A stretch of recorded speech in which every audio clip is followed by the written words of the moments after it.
ಇವತ್ತು 2025ನ ಕಾಲಕ್ಕೆ ಭಗವದ್ಗೀತೆಯನ್ನು ನಾನು ಹೇಗೆ ಅರ್ಥ ಮಾಡ್ಕೋಬೇಕು? Why should one read Bhagavad Gita? ನಾನು ಯಾಕೆ ಹುಟ್ಟಿದ್ದೀನಿ, ಏನಾಗಿದ್ದೆ, ಏನು ಆಗ್ತೀನಿ ಸತ್ತ ಮೇಲೆ, ಹೀಗಾಗಿ ಭಗವದ್ಗೀತೆಯನ್ನು ಯಾಕೆ ಓದಬೇಕು? ಓದಬೇಡಿ. ಆದರೆ ನಿಜವಾಗಿಯೂ ನೀವು ಭಗವದ್ಗೀತೆಯ ಆಳಕ್ಕೆ ಇಳಿದು ಬಿಟ್ಟರೆ ಭಾಳ ಕಷ್ಟ ಭಗವದ್ಗೀತೆ ಅರ್ಥ ಆಗೋದು.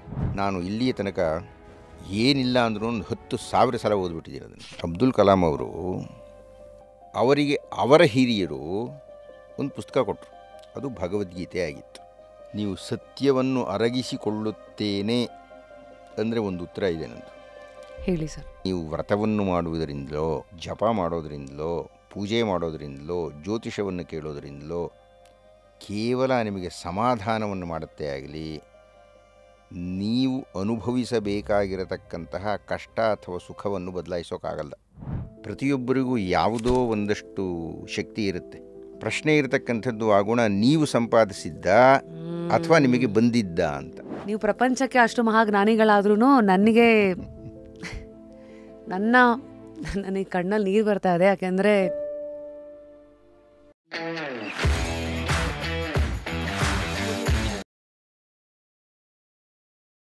ಟುಡೇ ಆನ್ ಜಸ್ಟ್ ಕ್ಯೂರಿಯಸ್, ಯಾರ್ಯಾರಿಗೆ ಭಗವದ್ಗೀತಾ, ಮಹಾಭಾರತ, ರಾಮಾಯಣ, ವೇದ, ಉಪನಿಷತ್ ಇದೆಲ್ಲದರ ಪರಿಚಯ ಇದೆ, ಯಾರೋ ಹೇಳಿ ಫಾಲೋ ಮಾಡು ಅಂತ ಹೇಳೋಕ್ಕೂ ಇದ್ರ ಬಗ್ಗೆ ಸರಿಯಾಗಿ ಅರಿತು ಅದರ ಜೊತೆಗೆ ಬೆರೆತು ಜೀವನ ಜೊತೆಗೆ ಬೆರೆಸ್ಕೊಂಡು ಮುಂದಕ್ಕೆ ಜೀವನನ ನೋಡೋದಿದೆಯಲ್ಲ, ಇದಕ್ಕೆ ಕುತೂಹಲ ಬೇಕು.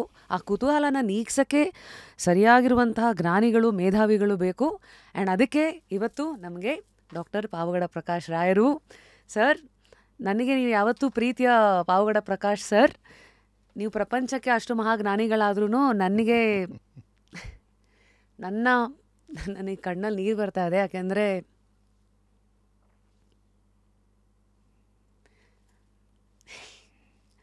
ವೈಯಕ್ತಿಕವಾಗಿ ಐ ಗೆಸ್ ತುಂಬ ಭಾವುಕರಾಗಿಬಿಟ್ಟಿದ್ದೀರಲ್ರಿ. ಅದಕ್ಕೆ ನಾನು ಕಾರಣ ಹೇಳ್ತೀನಿ ಈಗ. ಪ್ರಪಂಚಕ್ಕೆ ನೀವು ಮಹಾಜ್ಞಾನಿಗಳಾದರೂ ಐ ಥಿಂಕ್ ನನಗೆ ವೈಯಕ್ತಿಕವಾಗಿ ಒಂದು ಪರ್ಸ್ನಲ್ ಫೇಸ್ ಆಫ್ ಲೈಫಲ್ಲಿ ಭಾಳ ಗೊಂದಲದಲ್ಲಿದ್ದಾಗ ಒಂದು ಸಲಹೆಯನ್ನು ಕೊಟ್ಟು ಒಂದು ಸ್ಥಾನದಲ್ಲಿ ನಿಂತು ಇದು ಹೀಗಲ್ಲಮ್ಮ, ಹೀಗೆ ಅರ್ಥೈಸ್ಕೊ ಅಂತ ಹೇಳಿದವ್ರು ನೀವು. ಅದಕ್ಕೋಸ್ಕರ ನನ್ನ ಕಣ್ಣಲ್ಲಿ ನೀರು ಬಂತು. ಯಾಕೆಂದರೆ ಅದು ನಮ್ಮ ಕಷ್ಟ ಕಾಲಕ್ಕೆ ಆದವ್ರು ಯಾವಾಗಲೂ ನಮಗೆ ನೆನಪಿಗೆ ಬರ್ತಾರೆ sir. Though it is an emotional opening. ಹೇಗಿದ್ದೀರಿ? Firstly welcome to just curious. ವಿಘ್ನರಾಜ ವಿಶುದ್ಧವಾಣಿ ವಿಶಿಷ್ಟ ವಿಷ್ಣು ವಿಶೇಷ ಶಂಕರ, ವಾಯು ಜಲ ಗಗನ ಅನಲ ಅಣು ಓಂಕಾರ ಬ್ರಹ್ಮಾಂಡ, ಆದಿಮಧ್ಯ ಅಂತದ ವ್ಯಾಪ್ತಕ್ಕೆ, ಸಚ್ಚಿತ್ ಆನಂದ ಆತ್ಮಜ್ಞಾನಕ್ಕೆ, ರೂಪು ನೂರರ ಶುದ್ಧ ಚೈತನ್ಯಕ್ಕೆ ನಮೋ ನಮಃ. ನಾವು ಹೀಗೆ ಶುರು ಮಾಡಬೇಕು. ಇದೊಂದು 25 ವರ್ಷದಿಂದ ಹೀಗೆ ಆರಂಭ ಆಗ್ತಾಯಿದೆ.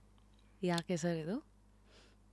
ನೀವು ಏನೋ ಉದ್ಘಾಟನೆ ಆಗಬೇಕಾಗಿದ್ದರೆ ಆ ಉದ್ಘಾಟನೆಯ ಸಂದರ್ಭದಲ್ಲಿ ಮನಸ್ಸಿನ ಸ್ಥಿತಿ ಸ್ವಲ್ಪ ಸ್ಥಿಮಿತವಾಗಿರಬೇಕು.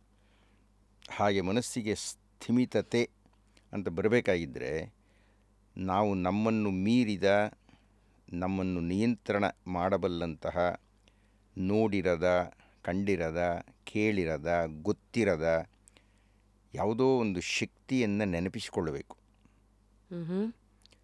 ಅದನ್ನು ನೀವು ಪ್ರಾರ್ಥನೆ ಅನ್ನಿ, ಧ್ಯಾನ ಅನ್ನಿ, ಯೋಗ ಅನ್ನಿ, ತಪಸ್ಸು ಅನ್ನಿ, ಪೂಜೆ ಅನ್ನಿ, ವ್ರತ ಅನ್ನಿ, ಏನೇ ಅನ್ನಿ, ಅಂತೂ ನಾನು ನನ್ನ ಶರಣಾಗತಿಯನ್ನು ನನ್ನನ್ನು ಮೀರಿದ, ನನ್ನನ್ನು ನಿಯಂತ್ರಣ ಯಾಕೆಂದ್ರೆ ನಾನು ಹುಟ್ಟಿದ್ದು ನನಗೆ ಗೊತ್ತಿಲ್ಲ, ಹುಟ್ಟುಬಿಟ್ಟೆ. ಸಾಯುವುದು ನನಗೆ ಗೊತ್ತಿಲ್ಲ, ಸತ್ತೋಗ್ತೀನಿ. ಈ ಹುಟ್ಟು ಸಾವುಗಳ ನಡುವೆ ಪ್ರತಿ ಕ್ಷಣವು ನನ್ನದಲ್ಲ. ಅದು ಇದು ಸ್ವಲ್ಪ ಕೂದಲು ಬೆಳಗಾದ ಮೇಲೆ ನಮಗೆ ಗೊತ್ತಾಗೋದು. ಮೊದಲು ನಮ್ಮದು ಅಂತ ಇರ್ತೀವಿ, ನಮ್ಮದಲ್ಲ ಅಂತ ಈಗ ಉದಾಹರಣೆಗೆ ನೋಡಿ, ನೀವು ನನ್ನ ಹತ್ರ ಮಾತಾಡಿದಾಗ ಕುಂಭಮೇಳದ ಬಗ್ಗೆ ಮಾತಾಡಿ ಅಂತ ಹೇಳಿದ್ರಿ. ನನಗೆ ನಿನ್ನೆ ತನಕ ತುಂಬ ಕೆಲಸಗಳಿತ್ತು, ದಾರಿಯಲ್ಲಿ ಬರ್ತಾ ಅಂದ್ಕೊಂಡು ಬಂದೆ ಕುಂಭಮೇಳದ ಬಗ್ಗೆ ಮಾತಾಡ್ಬೇಕಾದ್ರೆ ಏನು ಹೇಳಬೇಕು ಮೊದಲು ಅಂತ. ಭಗವತಿ ಭವಲೀಲಾ ಮೌಳಿಮಾಲೆ ಅಂತ ಭಗವತ್ಪಾದರು ಆರಂಭ ಮಾಡ್ತಾರೆ. ತವಾಂಬ ಕಣಮಣು ಪರಮಾಣಂ ಪ್ರಾಣಿನೋ ಯೇ ಸ್ಪೃಶಂತಿ ಯಾವುದೇ ಪ್ರಾಣಿಯ ಮೇಲೆ ಆ ಗಂಗೆಯ ತೊಟ್ಟಿನ ಅಣು ಬಿದ್ದರೆ ಅಮರನಗರ ನಾರಿ ಚಾಮರಗ್ರಾಹಿಣೀನಾಂ, ಆ ಅಮರನಗರದಲ್ಲಿ ಸ್ವರ್ಗಲೋಕದಲ್ಲಿ ಅಪ್ಸರೆಯರು ಚಾಮರ ಹಿಡ್ಕೊಂಡು ಸ್ವಾಗತ ಮಾಡ್ತಾರಂತೆ. ಗಂಗೆಯಲ್ಲಿ ಮಿಂದು ಎದ್ದರೆ ಕಲಿಕಲಂಕ ಮಾಲಂಕಮಂಟೆ ಅಂಠೆ ಉಠಂತಿ ಅಂತ. ಕಲಿಕಲಂಕ, ಈ ಕಲಿಯುಗದಲ್ಲಿ ಕಲಿಕಾಲದಲ್ಲಿ ಬರತಕ್ಕಂಥ ಕಲಂಕ ಏನಿದ್ರೂ ಅಂಕೆ ಅಂದರೆ ತೊಡೆಯಿಂದ ಉಠಂತಿ ಜಾರೋ ಬಿಡುತ್ತಂತೆ. ಅಷ್ಟು ಪ್ರಭಾವಿಯಾಗಿರತಕ್ಕಂತಹ ಗಂಗಮ್ಮ ಅಂತ ಭಗವತ್ಪಾದರು ಹೇಳಿದರು. ಅದನ್ನು ಹೇಳಿ ಶುರು ಮಾಡೋಣ ಅಂತ ಬಂದೆ. ಅದು ನನ್ನ ಪ್ರಯತ್ನ. ಆದರೆ ರಶ್ಮಿ ಎಲ್ಲ ಬದಲಾವಣೆ ಮಾಡಿಬಿಟ್ಳು. ಆಕೆ ಹೇಳ್ತಾ ಇದ್ದಾಳೆ ಭಗವದ್ಗೀತೆ ಮಾತಾಡೋಣ, ಉಪನಿಷತ್ ಬಗ್ಗೆ ಮಾತಾಡೋಣ ಅಂತ. ಈಗ ಯಾರ ಕೈನಲ್ಲಿದೆ ಇದು? ನನ್ನ ಕೈನಲ್ಲಿಲ್ಲ. ಹೀಗಾಗಿ ಇದು ನಮಗೆ ಅರ್ಥ ಆಗ್ತಾ ಆಗ್ತಾ ಆಗ್ತಾ ಆಗ್ತಾ ನಮ್ಮ ಅಹಂಕಾರ ಕಡಿಮೆ ಆಗ್ತಾ ಆಗ್ತಾ ಹೋಗುತ್ತೆ. ಅಂದರೆ ನಾನು ಅಂದ್ಕೊಂಡಿದ್ದೆ ರೈಟು, ನನ್ನ ಪ್ರಕಾರ ಇದು ಹೀಗೆ ಹೋಗಬೇಕು ಅನ್ನೋದು ಕೆಲವು ಸತಿ ಇದು ಹೀಗಲ್ಲ ಅಂತ ಇನ್ಯಾವುದೋ ಬೇರೆಯ ಪ್ರಭಾವಕ್ಕೆ ತುತ್ತಾಗಿ ಬೇರೆಯ ಗುರಿಯ ಕಡೆಗೆ ಬೇರೆಯ ಪ್ರಭಾವದಲ್ಲಿ ಹೋಗ್ಬಿಡ್ತೀವಿ ನಾವು ಅಂತ. ಅದು ಒಂದು ಭಾಗ. ಇನ್ನೊಂದು ಭಾಗ, ಪ್ರತಿಯೊಬ್ಬರಿಗೂ ಯಾವುದೋ ಒಂದಷ್ಟು ಶಕ್ತಿ ಇರುತ್ತೆ. ಅಂದರೆ ಈಗ ರಶ್ಮಿ, ಈ ಒಡವೆ ಅಂದರೆ ಯಾವುದಮ್ಮ ಅಂತ ರಶ್ಮಿಯನ್ನು ಕೇಳಿದರೆ ಆಕೆ ಯಾವುದೋ ಒಡವೆ ಹೆಸರು ಹೇಳ್ಬೋದು. ಆದರೆ ವಾಗ್ಭೂಷಣಂ ಭೂಷಣಂ ಅಂತ ಒಂದು ಹೇಳಿಕೆ ಇದೆ. ಭೂಷಣ ಅಂದರೆ ಆಭೂಷಣ ಅಂದರೆ ಆಭರಣ ಅಂದರೆ ಯಾವುದೇ ಅಂದರೆ ವಾಕ್ ಅನ್ನತಕ್ಕಂಥ ಆಭರಣ ಯಾರಿಗಿರುತ್ತದೆಯೋ ಅವರು ಭೂಷಣೆ ಅಂತ. ಹಾಗೆ ರಶ್ಮಿ ಅಂದರೆ ಏನು ಅಂದರೆ ನಿಮಗಿರತಕ್ಕಂಥ ಧನಾತ್ಮಕ ಅಂಶ, ನಿಮಗೆ ಇರತಕ್ಕಂತಹ ಶಕ್ತಿ, ನಿಮಗೆ ಇರತಕ್ಕಂತಹ ದೈವದತ್ತವಾಗಿರತಕ್ಕಂಥ ಒಂದು ಪ್ರತಿಭೆ, ಪ್ರಭೆ, ಪ್ರಜ್ಞೆ, ಪಾಂಡಿತ್ಯ ಅವೆಲ್ಲ ಇದೆಯಲ್ಲ, ಅದು ನಿಮ್ಮಲ್ಲಿರತಕ್ಕಂಥ ಒಂದು ಗುಣ. ಪ್ರಶ್ನೆ ಇರತಕ್ಕಂಥದ್ದು ಆ ಗುಣ ನೀವು ಸಂಪಾದಿಸಿದ್ದ ಅಥವಾ ನಿಮಗೆ ಬಂದಿದ್ದ ಅಂತ. ನನ್ನ ಮನಸ್ಸಲ್ಲಿದ್ದನ್ನು ಹೆಂಗೆ ರೀಡ್ ಮಾಡಿದ್ರೆ, ಯಾಕೆಂದರೆ ನಾನು ಸಿಂಗರ್ ಆಗಬೇಕಂತ ಇದ್ದವಳು ಸರ್. ನನಗೂ ಆರ್ಜೆಂಗಿಗೂ ಸಂಬಂಧನೇ ಇಲ್ಲ. ಇವತ್ತು ನಾನು ಹಿಂದೆ ತಿರುಗಿ ನೋಡಿದ್ರೆ 20 ವರ್ಷ ಆಗಿದೆ ಇವೆಲ್ಲ ಆಗಿ. ನನಗನ್ಸತ್ತೆ ನಾನು ಅಂದ್ಕೊಂಡಿದ್ದೇ ಬೇರೆ, ಇದು ಕರ್ಕೊಂಬಂದಿದ್ದೆ ಹೀಗೆ ಅಂತ. ಹಾಗಿದ್ರೆ ಜನಸಾಮಾನ್ಯರು ನಮ್ಮ ಒಳಗಡೆ ಇರೋದನ್ನು ನಮ್ಮ ಪ್ರಯತ್ನಕ್ಕೆ ನಾವು ಹಾಗಿದ್ರೆ ನಮ್ಮ ಪ್ರಯತ್ನ ಅಂತ ನಾವು ಮಾಡಬೇಕಾ, ಅಥವಾ ನಾವು ಏನೋ ಪ್ರಯತ್ನ ಪಡ್ತಾ ಇರ್ತೀವಿ, ಸಡನ್ನಾಗಿ ಮಧ್ಯೆ ಏನೋ ಬರುತ್ತೆ, ಅದಂಗೆ ಎಳ್ಕೊಂಡು ಹೋಗುತ್ತೆ, ಅದ್ರ ಜೊತೆಗೆ ಸುಮ್ಮನೆ ಹೋಗಬೇಕಾ? ನಾನು ಮಾಡುತ್ತೇನೆ ಅಂತ ಅಂದುಕೊಳ್ಳುವುದು ಯಾವುದೋ ಬೇರೆ ಇದ್ರ ಪ್ರಭಾವ ಅನ್ನತಕ್ಕಂಥದ್ದು ಅರ್ಥ ಆಗುತ್ತೆ ನಮಗೆ. ನಾನು ಪುಟ್ಟ ಕಥೆ ಹೇಳಲೆ ನಿಮಗೆ. ಎಸ್, ಹೇಳಿ ಸರ್. ಇದು ಮುಟ್ಟಬಾರ್ದು ಒಂದು ಬೇರೆ ಹೇಳ್ಬಿಟ್ಟಿದ್ದಾರೆ. ಒಬ್ಬ ವೈದ್ಯ ಇದ್ದ ಇಂಗ್ಲೆಂಡ್ನಲ್ಲಿ. ಭಾಳ ಚೆನ್ನಾಗಿ ನಾನು ವೃತ್ತಿಯನ್ನು ಆರಂಭ ಮಾಡ್ತೀನಿ ಅಂತ ಅಷ್ಟು ಕಷ್ಟಪಟ್ಟೆಲ್ಲ ಓದಿದ್ರಲ್ಲ. ಒಂದು ತನ್ನ ಅಂಗಡಿಯನ್ನು ತೆರೆದರು. ಅಂದರೆ ಒಬ್ಬ ವೈದ್ಯರ ಈಗ ನೀವು ಹೇಗೆ ಇದೊಂದು ಅಂಗಡಿ ಇಟ್ಕೊಂಡಿದ್ದೀರೋ ಹಾಗೆ ಅವರೊಂದು ಅಂಗಡಿಯನ್ನು ಇಟ್ಕೊಂಡು ತೆರೆದರು. 1 ದಿವಸ ಆಯಿತು, 2 ದಿವಸ ಆಯಿತು, 10 ದಿವಸ ಆಯಿತು, 20 ದಿವಸ ಆಯಿತು, 40 ದಿವಸ ಆಯಿತು, ಒಬ್ಬ ರೋಗಿಯೂ ಬರಲೇ ಇಲ್ಲ ಆತನಿಗೆ. ವರ್ಷಗಳು ಇಷ್ಟಪಟ್ಟು ಕಷ್ಟಪಟ್ಟು ಅಧ್ಯಯನ ಮಾಡಿದಂಥ ವಿದ್ಯೆಯನ್ನು ಉಪಯೋಗಿಸಿ ಪ್ರಯೋಗಿಸಿ ಸಮಾಜದಲ್ಲಿ ತಾನೇನೋ ಒಂದು ಹೆಸರು ಮಾಡೋಣ ಅಂಥೇಳಿ ಪ್ರಯತ್ನಪಟ್ಟದ್ದು, ಅಂದರೆ ವೈಯಕ್ತಿಕವಾದಂಥ ಪ್ರಯತ್ನ, ಆಸೆ ಇಟ್ಕೊಂಡು ಪಟ್ಟರು. ಇದನ್ನು ನಾವು ಪುರುಷ ಪ್ರಯತ್ನ ಅಂತ ಕರಿತೀವಿ. ಪುರುಷ ಪ್ರಯತ್ನ ಅಂದರೆ ಪುರುಷ ಸ್ತ್ರೀ ಅದೆಲ್ಲನೂ ವ್ಯಾಕರಣದ ಬೇರೆ. ಪುರುಷನೂ ಇಲ್ಲ ಸ್ತ್ರೀಯೂ ಇಲ್ಲ, ಅದು ಆತ್ಮ ಅಷ್ಟೇ ಅಂತಂತ. ಈ ಪುರುಷ ಪ್ರಯತ್ನ ಅಂದರೆ ನಾವು ಅದು ಮಾಡ್ತೀವಿ ರೀ, ಇದು ಮಾಡ್ತೀವಿ, ಹಾಗೆ ಮಾಡ್ತೀವಿ, ಹೀಗೆ ಮಾಡ್ತೀವಿ ಅಂತಕ್ಕಂಥದ್ದು. ಆವಾಗ ನಮ್ಮದು ಏನೇನೋ ಕಲ್ಪನೆಗಳು, ಏನೇನೋ ನಿರೀಕ್ಷೆಗಳು, ಏನೇನೋ ಯೋಜನೆಗಳು, ಏನೇನೋ ಹಂಚಿಕೆಗಳು ಇವೆಲ್ಲ ಇರುತ್ತೆ. ಹಾಗೆ ಅವರು ಅಂಗಡಿ ತೆಕ್ಕೊಂಡು ಕೂತ್ಕೊಂಡ್ರು. 40-50 ದಿವಸ ಆದ್ರೂ ಒಬ್ಬ ರೋಗಿಯೂ ಬರಲಿಲ್ಲ. ಅವ್ರಿಗನ್ನಿಸ್ತು ಕೂತ್ಕೊಂಡು ಏನು ಮಾಡೋದು ಸುಮ್ಮನೆ ಅಂತ ಒಂದು ಕಥೆ ಬರೆದರು. ಒಂದು ಪತ್ರಿಕೆ ಕಳಿಸಿದರು. ಅವರೊಂದು 100 ಪೌಂಡೋ 150 ಪೌಂಡೋ ಇಂಗ್ಲೆಂಡ್ನಲ್ಲಾದ್ದರಿಂದ ಅವ್ರಿಗೆ ಹಣ ಬಂತು. ಅರೆ 40 ದಿವಸದಲ್ಲಿ ಒಬ್ಬ ರೋಗಿನೂ ಬರಲಿಲ್ಲ, ಕೂತ್ಕೊಂಡು ಒಂದು ಕಥೆ ಬರ್ತಿದ್ದಕ್ಕೆ ಒಂದು 100 ಪೌಂಡ್ ಬಂದುಬಿಡ್ತಲ್ಲಪ್ಪ, ಇನ್ನೊಂದು ಕಥೆ ಬರೆಯೋಣ ಅಂತ ಅಂದ್ಕೊಂಡ್ರು. ಇನ್ನೊಂದು ಕಥೆ ಬರೆದ್ರು, ಮತ್ತೊಂದು ಕಥೆ ಬರೆದ್ರು. ಆ ಸಂಪಾದಕ ನೀವೊಂದು ಕಾದಂಬರಿ ಬರೀರಿ ಅಂತ ಹೇಳಿದರು. ಅವ್ರೊಂದು ಕಾದಂಬರಿ ಬರೆದರು, ಪ್ರಸಿದ್ಧರಾಗ್ಬಿಟ್ರು. ಅವರು ಕಾದಂಬರಿ ಸಾರ್ವಭೌಮರಾದಂತೆ ಆಗಿಬಿಟ್ರು ಪತ್ತೇದಾರಿಯಲ್ಲಿ. ಕಾನನ್ ಡೈಲ್ ಹೆಸರು ಕೇಳಿದಿರಿ ನೀವು? ಆತ ಅಂದರೆ ಆತ ಸೃಷ್ಟಿ ಮಾಡಿದಂಥ ಪತ್ತೇದಾರ ಯಾರಾತ?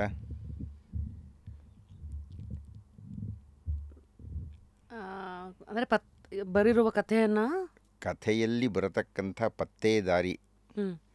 ನೀವು ಹೆಸರು ಕೇಳಿದ್ದೀರಿ, ಶರ್ಲಕ್ ಹೋಮ್ಸ್ ಅಂತ. ಶರ್ಲಕ್ ಹೋಮ್ಸ್ನ ಜನಕ ಆತ. ನಾನು ನನ್ನ ಹೆಂಡತಿ ಇಂಗ್ಲೆಂಡ್ಗೆ ಹೋಗಿದ್ದಾಗ ಇಲ್ಲಿ ಏನು ನೋಡಬೇಕಮ್ಮ ಅಂತ ಕೇಳಿದೆ. ನಾನು ಶರ್ಲಕ್ ಹೋಮ್ಸನ್ನು ನೋಡಬೇಕು ಅಂದರು. ಆ ಇಂಗ್ಲೆಂಡಿನ ಆ ಪ್ರಭೃತಿಗಳು, ಆ ಆಡಳಿತಗಾರರು, ಆ ಜನಾನುರಾಗಿಗಳು ಕಾಲ್ಪನಿಕ ಶರ್ಲಕ್ ಹೋಮ್ಸ್ಗೋಸ್ಕರ ಒಂದು ಮನೆ ಮಾಡಿಬಿಟ್ಟಿದ್ದಾರೆ ಅಲ್ಲಿ. ಅವನು ಹಾಕ್ಕೊಳ್ತಾ ಇದ್ದಂಥ ಉಡುಗೆ, ಅವನು ಸೇಯ್ತಾ ಇದ್ದಂಥ ಪೈಪ್, ಅವನು ಹಾಕ್ಕೊಳ್ತಾ ಇದ್ದಂಥ ಟೋಪಿ, ಅವನು ಹಿಡ್ಕೊಳ್ತಾ ಇದ್ದಂಥ ಬೆತ್ತ ಎಲ್ಲವನ್ನೂ ಇಟ್ಟಿದ್ದಾರೆ. ಅದು ನೋಡೋದೇ ಒಂದು ಹಬ್ಬ. ಅದು ಕಾಲ್ಪನಿಕ ವ್ಯಕ್ತಿ, ನಿಜವಾದ ವ್ಯಕ್ತಿ ಅಲ್ಲ. ಆ ಶರ್ಲಕ್ ಹೋಮ್ಸ್ ಬಗ್ಗೆ ಮಾತಾಡ್ತಾ ಯಾವುದೋ ಒಂದು ವಿಳಾಸ ಕೊಟ್ಟಿದ್ದಾನೆ ಅದರೊಳಗತ್ತ. ಕಾನನ್ ಡೈಲ್ ಅಂದರೆ ಬರಹಗಾರ. ಅದೇ ವಿಳಾಸದಲ್ಲಿ ಇದನ್ನೆಲ್ಲ ಮಾಡಿಬಿಟ್ಟಿದ್ದಾರೆ ಅಲ್ಲಿ. ನೀವು ಶರ್ಲಕ್ ಹೋಮ್ಸನ್ನು ಕೇಳದಿರೋರು ಯಾರು? ಜಗತ್ ಪ್ರಸಿದ್ಧವಾಗಿರತಕ್ಕಂಥ ಪತ್ತೇದಾರಿಯೊಬ್ಬ ಸೃಷ್ಟಿಯಾಗಿಬಿಟ್ಟ. ಅದು ಕಾನನ್ ಡೈಲ್ ಆಸಕ್ತಿಯಲ್ಲ. ಕಾನನ್ ಡೈಲ್ ಮಾಡಬೇಕಾಗಿದ್ದು ವೈದ್ಯ ವೃತ್ತಿ. ಆದರೆ ಆತನ ಮೂಲಕ ಪತ್ತೇದಾರಿ ಕಾದಂಬರಿ ಸಾರ್ವಭೌಮನನ್ನು ಸೃಷ್ಟಿ ಮಾಡಿಬಿಡ್ತು. ಯಾವುದು ನಮಗೆ ಗೊತ್ತಿಲ್ಲ. ಅವರ ಒಂದು ಫ್ಲೋನಲ್ಲಿ, ಅವರ ಜೀವನದ ಫ್ಲೋ, ಅವ್ರಿಗೆ ಹೇಳ್ಕೊಂಡು ಹೋಗಿದ್ದ ಡೈರೆಕ್ಷನ್ನು ಇದೆಲ್ಲದಕ್ಕೂ ದಾರಿ ಮಾಡಿಕೊಡ್ತಾ ಹೋಯಿತು. ಹಾಗೆ ಫ್ಲೋ ಹಂಗಿದ್ರೆ ಹಾಗೆ ರಶ್ಮಿನೂ ಎಲ್ಲೆಲ್ಲಿದ್ದೇನೇನೋ ಆಗಿ ಈಗ ಇಲ್ಲಿ ಮಹಾರಾಣಿ ಹಾಕಿ ಕೂತ್ಕೊಂಡಿದ್ದೀರಿ. ಮತ್ತು ನೀವು ಪ್ರಾರಂಭದಲ್ಲಿ ಹೇಳಿದಿರಿ ಸ್ವಲ್ಪ ದುಃಖ ತಪ್ತೆಯಾಗಿ ಆರಂಭ ಆಯಿತು ಅಂತ. ಭಾಳ ಒಳ್ಳೆಯದು. ಯಾಕೆ ಗೊತ್ತೇ, ನೀವು ನನ್ನ ಹತ್ರ ಮಾತಾಡಬೇಕು ಅಂತ ಇರೋದು ಭಗವದ್ಗೀತೆ. ಆ ಭಗವದ್ಗೀತೆ ಮೊಟ್ಟ ಮೊದಲನೆಯ ಅಧ್ಯಾಯದ ಹೆಸರೇನು ಗೊತ್ತಾ? ಅರ್ಜುನ ವಿಷಾದ ಯೋಗ ಅಂತ. ವಿಷಾದ, ನೋವು, ದುಃಖ. 18 ಅಧ್ಯಾಯಗಳಿದೆ. ಸರಿ, 18 ಮೆಟ್ಲುಗಳು. ಮೊದಲನೇ ಮೆಟ್ಲಲ್ಲಿ ದುಃಖಿತರಾಗಿರ್ತೀವಿ ಎಲ್ಲರೂ. ಯಾರೋ ರಶ್ಮಿ ಮತ್ತೊಬ್ಬ ಹೆಣ್ಣು ಅದಲ್ಲ, ಸರ್ವರೂ ಪ್ರಾರಂಭದಲ್ಲಿ ದುಃಖಿತರಾಗಿಯೇ ಇರೋದು. ಯಾಕೆಂದರೆ ನಮಗೆ ಜ್ಞಾನವಿಲ್ಲ, ನಮಗೆ ಗೊತ್ತಿಲ್ಲ. ಈಗ ನೋಡಮ್ಮ, ಕತ್ತಲಿನ ಪ್ರದೇಶ ಇರುತ್ತೆ. ಕತ್ತಲಿನಲ್ಲಿ ಹೆದರಿಕೆ ನಮಗೆ. ಯಾಕೆ ಗೊತ್ತಾ? ಕತ್ತಲಿನಲ್ಲಿ ಹೆದರಿಕೆ ಯಾಕೆ ಅಂದರೆ, ನಾನು ಉಪನ್ಯಾಸಕನಾಗಿದ್ದಾಗ, ನಮ್ಮ SSMRV ಕಾಲೇಜಿನಲ್ಲಿ ನಾನು ಉಪನ್ಯಾಸಕನಾಗಿದ್ದಾಗ, ಕನ್ನಡ ವಿಭಾಗದ ಮುಖ್ಯಸ್ಥ ಆಗಿದ್ದಾಗ ನಾನೊಂದು ಮಾತು ಹೇಳ್ತಾ ಇದ್ದೆ. 3ನೇ ಅಂತಸ್ತಿನಲ್ಲಿ ಈ ಜೀವಶಾಸ್ತ್ರದ ಪ್ರಯೋಗಾಲಯ ಇರ್ತಿತ್ತು. ಸಾಮಾನ್ಯವಾಗಿ ಎಲ್ರಿಗೂ ಗೊತ್ತಿರೋ ಒಂದು ಅಸ್ಥಿಪಂಜರ ಇರುತ್ತೆ ಹುಡುಗರಿಗೆ ಪಾಠ ಮಾಡೋದಕ್ಕೆ. ಬೆಳಗ್ನದ್ದು ಹೋಗ್ತಾರೆ, ಅದನ್ನು ಕಾಲು ಅಲ್ಲಾಡಿಸ್ತಾರೆ, ಅಂತ ಎಳೀತಾರೆ, ಆಟ ಆಡ್ತಾರೆ, ಏನೇನೋ ಮಾಡ್ತಾರೆ. ನಾನು ಹೇಳಿದ್ದೆ ಅವ್ರಿಗೆ, ನಾನು ಅಲ್ಲಿ ಉಪನ್ಯಾಸಕನಾಗಿದ್ದಾಗ, ಅಮಾವಾಸ್ಯೆ ರಾತ್ರಿ 12 ಗಂಟೆಗೆ ದೀಪವಿಲ್ಲದೆ, ಇದೆಲ್ಲ ಉತ್ಪ್ರೇಕ್ಷೆಗಳು ಹೇಳಬೇಕಾದ್ರೆ ಹುಟ್ಟಿಸೋದಂತಹ. ಹೋಗಿ ಆ ಅಸ್ಥಿಪಂಜರದ ಬಾಗಿಲನ್ನು ತೆಗೆದು ಅಸ್ಥಿಪಂಜರಕ್ಕೆ ಒಂದು ಮುತ್ತು ಯಾರು ಕೊಟ್ಟು ಬರುತ್ತಿರೋ ಅವ್ರಿಗೆ 10,000 ಕೊಡ್ತೀನಿ ಅಂತ ಹೇಳಿದ್ದು. 10 ವರ್ಷ ಆದರೂ ಒಬ್ಬರು ಆ ಸಾಹಸ ಮಾಡಲೇ ಇಲ್ಲ. ಬೆಳಗ್ಗಿನ ಹೊತ್ತು ಯಾವ ಅಸ್ಥಿಪಂಜರದ ಜೊತೆಗೆ ಆಟ ಆಡ್ತಾಯಿದ್ರೋ, ಮುಟ್ತಿದ್ರೋ, ಎಳೀತಿದ್ರು, ಟೀಕೆ ಮಾಡ್ತಿದ್ರು, ಅವರು ರಾತ್ರಿಯ ಹೊತ್ತು ಅದು ಹತ್ರಕ್ಕೆ ಹೋಗ್ತಾ ಇರಲಿಲ್ಲ. ಯಾಕೆ? ದೆವ್ವ, ಭೂತ ಏನೇನು ಹೇಳ್ಬಿಟ್ಟಿದ್ದೀವಲ್ಲ ನಾವು. ಕತ್ತಲು, ಅಮಾವಾಸ್ಯೆ, ಈ ಹೇಳೋದ್ರೊಳಗೆ ಅವ್ರಿಗೆ ಸೃಷ್ಟಿ ಮಾಡಿಬಿಡ್ತೀವಿ. ಅಂದರೆ ಇವೆಲ್ಲ ಇನ್ಸ್ಟಿಲ್ ಆಗಿದೆ ನಮಗೆ ಭಯಗಳು, ಇವೆಲ್ಲ ಅನ್ನೋದು. ಈಗ ಹಾವು ಆಗಿರಲಿ, ಎಕ್ಸಾಂಪಲ್ಸು ಹೌದು ಸಾಕಷ್ಟು ಇದೆ. ಸೊ ನೀವು ಹೇಳೋದು ನಮ್ಮಲ್ಲಿರೋ ಭಯಗಳು ಅಜ್ಞಾನದಿಂದ ಮೂಡಿದ್ದು. ಅಜ್ಞಾನ ಅಂತ ಏನು ಹೇಳ್ತೀನಿ ಅಂದರೆ ಕತ್ತಲು ನುಡಿಯೋದು. ಅದೇ ರಾತ್ರಿ ಬದಲು ಬೆಳಗ್ಗೆ ಆದರೆ ಈ ಸಮಸ್ಯೆ ಇಲ್ಲ. ಅದೇ ರಾತ್ರಿ 12 ಗಂಟೆಯಲ್ಲೂ 1000 ವಾಟ್ಸ್ನ ಬಲ್ಪನ್ನು ಆನ್ ಮಾಡಿಬಿಟ್ರೆ ಈ ಸಮಸ್ಯೆ ಇಲ್ಲ, ಹಾಗೆ ಹೋಗ್ತಾರೆ. ಯಾವಾಗ ಮನುಷ್ಯನಿಗೆ ಜ್ಞಾನ ಇಲ್ಲದೆ ಇರೋದು ಅಂತ, ಅರಿವಿಲ್ಲದೆ ಇರೋದು, ಗೊತ್ತಿಲ್ಲದೆ ಇರೋದು, ಯಾವಾಗ ನಮಗೆ ಗೊತ್ತಿರುವುದಿಲ್ಲವೋ ಆವಾಗ ಹೆದರಿಕೆ ಆಗುತ್ತೆ. ಯಾಕೆಂದರೆ ಮುಂದೆ ಏನಿದೆ ಅಂತ ಗೊತ್ತಿಲ್ಲ ನೋಡಿ. ಬಿದ್ದುಬಿಡ್ತೀನೇನೋ, ಎಡಕೊಳ್ತೀನೇನೋ, ಯಾರಾದ್ರೂ ಮೇಲೆ ಈ ಆತಂಕಗಳಿಂದಾಗಿ ನಮಗೆ ಹೆದರಿಕೆ ಇರುತ್ತೆ. ಆ ಹೆದರಿಕೆಯಿಂದ ಎಲ್ಲರಿಗೂ ಥರ ಆತಂಕ, ಆ ಆತಂಕದಿಂದ ದುಃಖ ಏನಾಗ್ಬಿಡುತ್ತೋ ಏನು. ಸಾವನ್ನು ಕಂಡ್ರೆ ಯಾಕೆ ಹೆದರಿಕೆ ಜಾಸ್ತಿ ಅಂದರೆ ಸಾವಿನ ನಂತರ ಏನು ಅಂತ ಗೊತ್ತಿಲ್ಲ ನಮಗೆ ಯಾರಿಗೂ. ಗೊತ್ತಿದ್ದರೆ ಪರವಾಗಿಲ್ಲ ಅಂತಿದ್ವಿ, ಗೊತ್ತಿಲ್ಲ ನಮಗೆ ಏನಾಗುತ್ತೆ ಅಂತಲೇ ಗೊತ್ತಿಲ್ಲ, ಆದ್ದರಿಂದ ಹೆದರಿಕೆ ಜಾಸ್ತಿ ನಮಗೆ.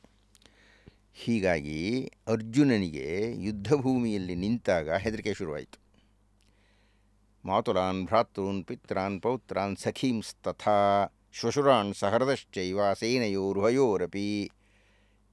ತಾತ, ಮುತ್ತಾತ, ಅಜ್ಜ, ಮಾವ, ಬಾವ, ಮಕ್ಕಳು, ಮರಿಮಕ್ಕಳು ಎಲ್ಲರೂ ಇದ್ದಾರಪ್ಪ ಎರಡು ಕಡೆ.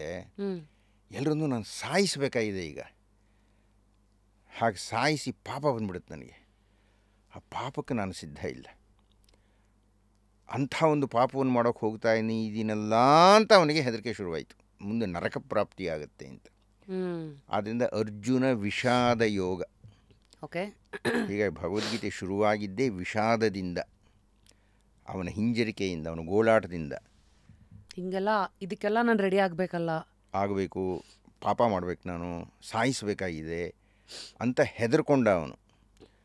ನಾವು ಜೀವನದಲ್ಲಿ ಪ್ರತಿಯೊಬ್ಬರೂ ನಮ್ಮ ಮುಂದಿನ ಘಟ್ಟ ಏನು ಅಂತ ಗೊತ್ತಿಲ್ಲದೆ ಇದ್ದಾಗೆ ಒಂದು ವ್ಯಾಪಾರ ಶುರು ಮಾಡ್ತೀರಿ, ಆತಂಕ ಇರುತ್ತೆ. ಲಾಭ ಆಗುತ್ತೋ, ನಷ್ಟ ಆಗುತ್ತೋ, ಸರಿ ಹೋಗುತ್ತೋ ಇಲ್ವೋ, ಹೊಗಳ್ತಾರೋ ತೆಗಳ್ತಾರೋ ಎಲ್ಲ ಆತಂಕ. ಆದರೆ ಬೆಳೀತಾ ಬೆಳೀತಾ ಬೆಳೀತಾ ಬೆಳೀತಾ ಬೆಳೀತಾ ಬೆಳೀತಾ ಆ 18 ಅಧ್ಯಾಯಗಳಲ್ಲಿ ಕೊನೆಯ ಅಧ್ಯಾಯದ ಹೆಸರು ಮೋಕ್ಷ ಸನ್ಯಾಸ ಯೋಗ ಅಂತ. ಮೋಕ್ಷ ಅಂದರೆ ಮುಕ್ತಿ. ತಲೆನೋವಿನಿಂದ ನಿಮಗೆ ಬಿಡುಗಡೆಯಾದರೆ ಮುಕ್ತಿ, ಹಸಿವಿನಿಂದ ಬಿಡುಗಡೆಯಾದರೆ ಮುಕ್ತಿ, ಯಾವುದೋ ಒಂದು ಕಷ್ಟದಿಂದ ಬಿಡುಗಡೆಯಾದರೆ ಮುಕ್ತಿ. ಮುಕ್ತಿ ಅಂದರೆ ಬಹಳ ಸಹಜವಾಗಿ ಸಮಾಧಾನವಾಗಿರತಕ್ಕಂಥದ್ದು.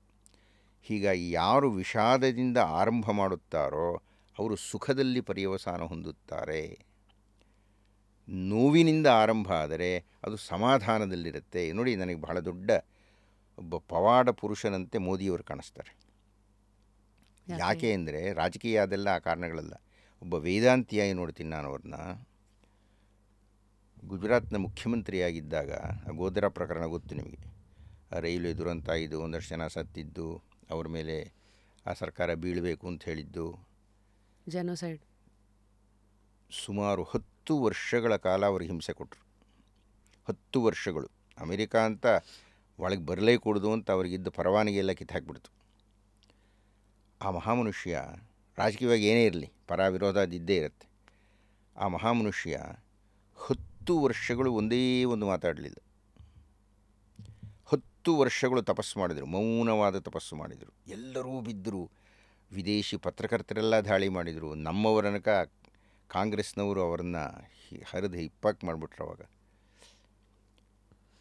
ಮಹಾದುರಂತ, ಸಾವುಗಳು, ಏನು ಸುಮ್ಮನೆ ಇಲ್ಲ ಅದು. ಆ ಮನುಷ್ಯ ಆ ದುಃಖದಿಂದ, ಆ ವಿಷಾದದಿಂದ ಎಲ್ಲ ನುಂಗ್ಕೊಂಡ್ಬಿಟ್ಟ ಆತ. 10 ವರ್ಷಗಳಾದ ಮೇಲೆ ನ್ಯಾಯಾಲಯದಿಂದ ತೀರ್ಪು ಬಂತು, ಇವ್ರದ್ದೇನೂ ತಪ್ಪಿಲ್ಲ. 10 ವರ್ಷಗಳ ನಂತರ ಮೊಟ್ಟ ಮೊದಲನೇ ಬಾರಿ ಅವರು ಬಾಯ್ಬಿಟ್ರು. ಯಾವ ಅಮೆರಿಕ ಅವರನ್ನು ತಿರಸ್ಕರಿಸಿತ್ತೋ ಅದು ಕೆಂಪು ಹಾಸಿಗೆ ಏನು ಹಾಸಿಬಿಡ್ತು. ಇವತ್ತಿನ ದಿವಸ ಲೋಕನಾಯಕರಾಗಿಬಿಟ್ಟಿದ್ದಾರೆ. ಅಂದರೆ ವಿಷಾದದಲ್ಲಿ ಆರಂಭ ಆದರೆ, ನೀವು ತಪಸ್ವಿನಿಯಾದರೆ ನಿಮಗೆ ಮೋಕ್ಷವೇ ಪ್ರಾಪ್ತಿಯಾಗುತ್ತೆ, ಸಂತೋಷವೇ ಸಿಗುತ್ತೆ, ಸಮಾಧಾನವೇ ಇರುತ್ತೆ. ಸರ್, ಇವತ್ತು ನಮ್ಮ ಈ ಚಾನೆಲ್ನ ಒಂದು 20 ವಯಸ್ಸಿನಲ್ಲಿರೋರು ನೋಡ್ತಾ ಇರ್ಬೋದು, 60ರ ಹರಿಯದಲ್ಲಿರೋರು ನೋಡ್ತಾ ಇರ್ಬೋದು. ಒಬ್ಬೊಬ್ಬರಿಗೆ ಭಗವದ್ಗೀತೆಯ ಅರ್ಥ ಬೇರೆ ಬೇರೆ ಥರ ಆಗಿದೆ. ಜನಸಾಮಾನ್ಯರನ್ನು ರೆಪ್ರೆಸೆಂಟ್ ಮಾಡ್ತಾ ಮೊದಲನೇದಾಗಿ ಪ್ರಶ್ನೆ ಇಡೋದಾದರೆ, ಇವತ್ತು 2025ನ ಕಾಲಕ್ಕೆ ಭಗವದ್ಗೀತೆಯನ್ನು ನಾನು ಹೇಗೆ ಅರ್ಥ ಮಾಡ್ಕೋಬೇಕು? Why should one read Bhagavad Gita? ರಸಾಯನಶಾಸ್ತ್ರವನ್ನು ಓದಲಿಕ್ಕೆ ಪುಸ್ತಕಗಳಿವೆ. ಆಂಗ್ಲ ಭಾಷೆಯನ್ನು ಅಧ್ಯಯನ ಮಾಡಲಿಕ್ಕೆ ಶೇಕ್ಸ್ಪಿಯರ್ ಇದ್ದಾನೆ, ಕೀಟ್ಸ್ ಇದ್ದಾನೆ, ಬೀಟ್ಸ್ ಇದ್ದಾನೆ, ಎಲ್ಲ ಇದ್ದಾರೆ. ಕನ್ನಡ ಸಾಹಿತ್ಯವನ್ನು ಓದಬೇಕಾದ್ರೆ ಕುಮಾರವ್ಯಾಸ ಇದ್ದಾನೆ, ರಾಘವಾಂಕ ಇದ್ದಾನೆ, ಲಕ್ಷ್ಮೀಶ ಇದ್ದಾನೆ, ಹೀಗಿದ್ದಾರೆ ಬೇಕಷ್ಟು ಜನ. ಇವರೆಲ್ಲರೂ ಮೂರ್ತ ವಸ್ತುವನ್ನು ಕುರಿತು ನಿಮಗೆ ಸಾಹಿತ್ಯವನ್ನು ಕೊಟ್ಟಿದ್ದಾರೆ. ಮೂರ್ತ ವಸ್ತು ಅಂದರೆ ನಮಗೆ ಗೊತ್ತಾಗತಕ್ಕಂಥದ್ದು, ಸಿಗತಕ್ಕಂಥದ್ದು, ಅರ್ಥ ಆಗ್ತಕ್ಕಂಥದ್ದು.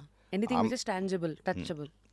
ಆಮ್ಲಜನಕ ಜಲಜನಕ ಸೇರಿದರೆ ನೀರು ಆಗುತ್ತೆ. ಹೇಗೆ ಆಗುತ್ತೆ? ಪ್ರಯೋಗಾಲಯಕ್ಕೆ ಬಾರಪ್ಪ, ಅಲ್ಲಿ ತೋರಿಸ್ತೀನಿ, ಪ್ರಾಣಳಕ್ಕೆ ಅದನ್ನು ಹಾಕ್ತೀನಿ, ವಿದ್ಯುತ್ ಶಾಖ ಕೊಡ್ತೀನಿ, ಆಗುತ್ತೆ. ಇದು ನನ್ನ ಪಂಚೇಂದ್ರಿಯಗಳು ಅರ್ಥ ಮಾಡಿಕೊಳ್ಳಲಿಕ್ಕೆ ಸಿಗುತ್ತೆ. ನಿಜ. ಆದರೆ ಒಂದು ವಿಷಯವನ್ನು ಕುರಿತು ಯಾವುದು ಶಾಲೆ ಇಲ್ಲ, ಆ ಪಾಠ ಮಾಡೋರಿಲ್ಲ. ಆ ಒಂದು ವಿಷಯ ಏನು ಅಂದರೆ, ಬದುಕಿರತಕ್ಕಂಥ ಪ್ರಾಣಿಗೂ ಸತ್ತಿರತಕ್ಕಂಥ ಹೆಣಕ್ಕೂ ಮಧ್ಯದಲ್ಲೊಂದು ವ್ಯತ್ಯಾಸ ಇದೆ. ಆತ್ಮನೋ ಬದುಕಿರುವನು ಸತ್ತಿರುವುದು ಎರಡಕ್ಕೂ ಕಣ್ಣಿದೆ, ಎರಡು ದೇಹಕ್ಕೂ ಮೂಗಿದೆ, ಎರಡು ದೇಹದಲ್ಲೂ ಬಾಯಿದೆ.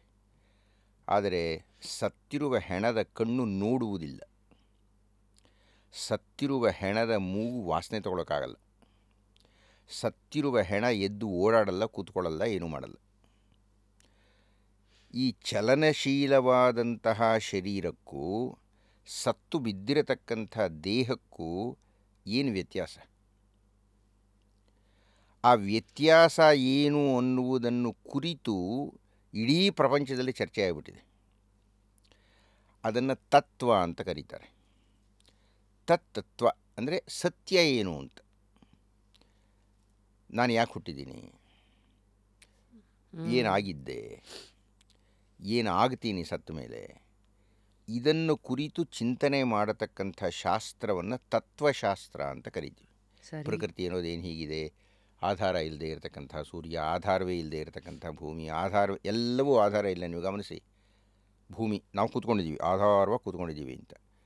ಆದರೆ ಈ ಭೂಮಿ ಸುತ್ತ ಇದೆ, ನಮಗೆಲ್ಲ ಗೊತ್ತಿದೆ. ನಾವು ಹೀಗಿದ್ದೀವ, ಹೀಗೆ ಬಿದ್ದಿದ್ದೀವ ಗೊತ್ತಿಲ್ಲ ನಮಗೆ.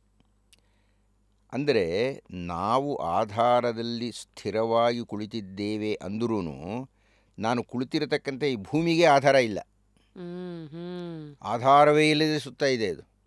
ನಾವು ಸ್ಥಿರವಾಗಿದ್ದೀವಿ. ಆಧಾರವಿಲ್ಲದ ಭೂಮಿ ಸೂರ್ಯನ ಗುರುತ್ವಾಕರ್ಷಣೆಯಿಂದ ಸುತ್ತಾ ಇದೆ ಅಂದರೆ ಆ ಸೂರ್ಯನಿಗೂ ಆಧಾರ ಇಲ್ಲ. ಅವನ್ನ ಯಾರು ಮೇಂಟೈನ್ ಮಾಡ್ತಾರೆ? ಆಧಾರವಿಲ್ಲದ ಸೂರ್ಯ, ಆಧಾರವಿಲ್ಲದ ಭೂಮಿ, ಆಧಾರವೇ ಇಲ್ಲದೆ ಇರೋ ನಾವು, ಇದೆಲ್ಲ ಒಂದು ಸೂತ್ರಕ್ಕೆ ಅನುಗುಣವಾಗಿ ನಡ್ಕೊಂಡು ಹೋಗ್ತಾ ಇದೆ. ಸೂತ್ರ ಅಂದರೆ ಈ ರಂಗಭೂಮಿಯಲ್ಲಿ ಈ ತೊಗಲು ಬೊಂಬೆಗಳು ಅಂತ ಇರುತ್ತಲ್ಲ, ಅದಕ್ಕೊಂದು ದಾರ ಕಟ್ಟಿರ್ತಾರೆ, ಅದು ಸೂತ್ರ ಅಂತ. ಅಥವಾ ನಿಜವಾದ ನಾಟಕದಲ್ಲಿ ಆ ಪಾತ್ರಧಾರಿಗಳಿಗೆ ನಾಟಕ ಹೇಗೆ ಮಾಡೋದು, ಹಾಡು ಹೇಳೋದು ಯಾವಾಗ, ಅಭಿನಯ ಮಾಡೋದು ಯಾವಾಗ ಅಂತ ಹೇಳ್ಕೊಡ್ತಾನೆ ಒಬ್ಬ ಡೈರೆಕ್ಟ್ರು. ಅದು ಸೂತ್ರಧಾರ. ಅದು ನಾಟಕದ ಸೂತ್ರಧಾರ. ಆದರೆ ಈ ಇಡೀ ಜಗತ್ತಿಗೆ ಒಬ್ಬ ಸೂತ್ರಧಾರ ಇರಬೇಕು. ಯಾಕೆ ಇರಬೇಕು ಅಂದ್ಕೊಳ್ತೀವಿ ಅಂದರೆ, ಅಷ್ಟು ಶಿಸ್ತುಬದ್ಧವಾಗಿ ಕರಾರುವಾಕ್ಕಾಗಿ ಬೆಳಗ್ಗೆ 6 ಗಂಟೆ ಹೊತ್ತಿಗೆ ಸರಿಯಾಗಿ ಸೂರ್ಯನ ಕಡೆ ತಿರ್ಕೊಂಡು ನಿಂತ್ಕೊಳ್ತೀವಿ ನಾವು. ಸೂರ್ಯ ಹುಟ್ಟುತ್ತಾನೆ 6 ಗಂಟೆಗೆ, ಸುಳ್ಳು. ಸೂರ್ಯ ಹುಟ್ಟಲ್ಲ, ಅವನು ಇದ್ಪಾಡಿಗಿರ್ತಾನೆ ಅವನು. ನಾವು ತಿರುಗ್ತೀವಿ 6 ಗಂಟೆಗೆ ಸರಿಯಾಗಿ ಹೋಗ್ತೀವಿ. ಅದು ಹೇಗೆ ಹೋಗ್ತೀವಿ? ಅದು ಆ ಕಾಲ ಇದೆಯಲ್ಲ, ಸರಿಯಾಗಿ 6 ಗಂಟೆ ಇಲ್ಲ 1 ನಿಮಿಷ ಆ ಕಡೆ ಈ ಕಡೆ, ಅದು ಸುತ್ತಾ ಬೇರೆ ಇದೆ. ಭೂಮಿ ಬರೀ ಹೀಗೆ ಸುತ್ತಾ ಇಲ್ಲ, ಹೀಗೆ ಸುತ್ತಾ ಇದೆ. ಇಲ್ಲೆಲ್ಲೋ ಸೂರ್ಯ ಇದ್ದಾನೆ, ಸೂರ್ಯನ ಹತ್ತಿರಕ್ಕೂ ಬರಲ್ಲ, ಹೊರಗೂ ಹೋಗಲ್ಲ, ಅದೇ ಕಕ್ಷೆಯಲ್ಲಿ ಸುತ್ತಾ ಇದೆ ಇದು ಭೂಮಿ. ಇಷ್ಟು ಕರಾರುವಾಕ್ಕಾಗಿ ಎಲ್ಲೆಲ್ಲೋ ಹಾರಿ ಹೋಗದೆ ಸೂರ್ಯನಿಂದ ಒಂದು ಅಂತರವನ್ನು ನಿರ್ಣಯ ಮಾಡಿಕೊಂಡು ಹೇಗೆ ಸುತ್ತಾ ಇದೆ. ಈ ಭೂಮಿ ಸುತ್ತಾ ಇದೆ ಅಂದರೆ ಸುತ್ತಿಸಲ್ಪಡುತ್ತಿದೆ. ಯಾವುದೋ ಒಂದು ಶಕ್ತಿ ಅದನ್ನು ಅದಕ್ಕೆ ಆಕರ್ಷಣೆ, ಒಂದು ಗುರುತ್ವಾಕರ್ಷಣೆ, ಯಾವುದೋ ಒಂದು ಶಕ್ತಿ ಅದು ಆಕರ್ಷಿಸ್ತಾ ಇದೆ. ಸೂರ್ಯನಿಂದ ಇಲ್ಲಿರತಕ್ಕಂಥ ಭೂಮಿ ಇಷ್ಟೇ ಆಕರ್ಷಣೆ, ಈ ಕಡೆ ಇಲ್ಲ ಆ ಕಡೆ ಇಲ್ಲ, ಆ ಒಂದು ಮಿತಿಯಲ್ಲೇ ಆಕರ್ಷಣೆಯಲ್ಲಿ ಸುತ್ತಾ ಇದೆ. ಇದು ಹೀಗೆ ಸುತ್ತಾ ಇರತಕ್ಕಂಥದ್ದಕ್ಕೆ ಕಾರಣ ಏನು? ಹೀಗೆ ಸುತ್ತಿಸಿಕೊಳ್ತಾ ಇದೆಯಲ್ಲ ಸೂರ್ಯ, ಅದರ ಸ್ಥಾನಕ್ಕೆ ಕಾರಣ ಏನು? ಇದು ನಮಗೆ ಅರ್ಥ ಆಗಬೇಕಾದ್ರೆ ಒಂದು ಶಾಸ್ತ್ರ ಬೇಕು. ಅಂಥ ಶಾಸ್ತ್ರಗಳು 3 ಇದೆ ಅಂತ ನಾವು ಹೇಳ್ತೀವಿ. ಅದನ್ನು ಪ್ರಸ್ಥಾನತ್ರಯ ಅಂತ ಕರಿತೀವಿ. ಪ್ರಸ್ಥಾನ ಅಂದರೆ ಹೋಗೋದು ಅಂತ, ದಾರಿ, ಮಾರ್ಗ. ಪ್ರಸ್ಥಾನ ಪ್ರಸಿದ್ಧವಾದ ದಾರಿ ಅದು. ಆ 3 ಯಾವುದಪ್ಪ ಅಂದರೆ, ಒಂದು ಬ್ರಹ್ಮಸೂತ್ರಗಳು, ಎರಡನೆಯದು ಉಪನಿಷತ್ತುಗಳು, ಮೂರನೆಯದು ಭಗವದ್ಗೀತೆ. ಅಂದರೆ ನಮ್ಮ ಕಣ್ಣಿಗೆ ಕಾಣದ, ಬುದ್ಧಿಗೆ ಗೋಚರಿಸದ, ವಿಳಾಸ ಗೊತ್ತಿಲ್ಲದ, ಏನೂ ಅಂತಲೇ ತಿಳಿಯದ ಆ ಯಾವುದೋ ಒಂದು ಸೃಷ್ಟಿ ಶಕ್ತಿ ಉಂಟಲ್ಲ, ಅದನ್ನು ಅಧ್ಯಯನ ಮಾಡಲಿಕ್ಕೆ ಅದರ ಬಗ್ಗೆ ಚಿಂತನೆ ನಡೆಸಿರತಕ್ಕಂಥ 3 ಗ್ರಂಥಗಳು ಇವೆ. ಒಂದು ಬ್ರಹ್ಮಸೂತ್ರ, ಎರಡನೇದು ಉಪನಿಷತ್ತು, ಮೂರನೇದು ಭಗವದ್ಗೀತೆ.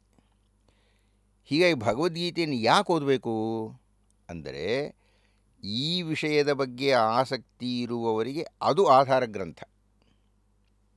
ಅಂದರೆ ಆತ್ಮ ಪರಮಾತ್ಮಗಳ ಚರ್ಚೆ, ಪ್ರಕೃತಿಯ ಚರ್ಚೆ, ಜೀವಿತದ ಧರ್ಮದ ಚರ್ಚೆ, ಜೀವಿತದ ಗುರಿ ಏನು ಅನ್ನುವುದರ ಚರ್ಚೆ, ಇದನ್ನು ಅಧ್ಯಯನ ಮಾಡಲಿಕ್ಕೆ ಭಗವದ್ಗೀತೆ ಅನ್ನೋದು ಒಂದು ಆಕರ ಗ್ರಂಥ. ಆದ್ದರಿಂದ ಭಗವದ್ಗೀತೆ ಯಾಕೆ ಓದಬೇಕು ಅನ್ನೋದು ಉತ್ತರ ಇಲ್ಲ ನನಗೆ. ಯಾಕೆಂದರೆ ಅದು ಅವರ ಸಂಗೀತ ಯಾಕೆ ಕೇಳಬೇಕು, ಜೋಗ ಜಲಪಾತನ ಯಾಕೆ ನೋಡಬೇಕು, ನೋಡಬೇಡಿ, ಕೇಳಬೇಡಿ. ಆಸಕ್ತಿ ಇದ್ದವ್ರಿಗೆ ಸರ್ ಎಂ ವಿಶ್ವೇಶ್ವರಯ್ಯನವರು ಹೋದರು, ಜೋಗ ಜಲಪಾತದ ಮುಂದೆ ನಿಂತ್ಕೊಂಡ್ರು, ಪಕ್ಕದಲ್ಲಿದ್ದವರೆಲ್ಲ ಹೇಳ್ತಾಯಿದ್ರು, ಏನು ಅದ್ಭುತವಾದ ದೃಶ್ಯ, ಎಷ್ಟು ಚೆನ್ನಾಗಿದೆ ಅಂತ. ವಿಶ್ವೇಶ್ವರಯ್ಯನವರು ಹೇಳಿದರು, ಎಷ್ಟು ನೀರು ಪೋಲಾಗ್ತಾ ಇದೆ ಎಂದರು. ಅವ್ರು ಹಾಗೆ ಹೇಳಿದ ಮೇಲೆ ಅಲ್ಲೊಂದು ವಿದ್ಯುತ್ ಸ್ಥಾವರವನ್ನು ಮಾಡಿದರು. ಇವತ್ತು ನಿಮ್ಗೆ ಏನಾದರೂ ವಿದ್ಯುತ್ ಬರ್ತಿದೆ ಅಂದರೆ ಸರ್ ಎಂ ವಿಶ್ವೇಶ್ವರಯ್ಯನವರು ಆವತ್ತು ಚಿಂತನೆ ಮಾಡಿದ್ದರ ಹಿನ್ನೆಲೆಯಲ್ಲಿ.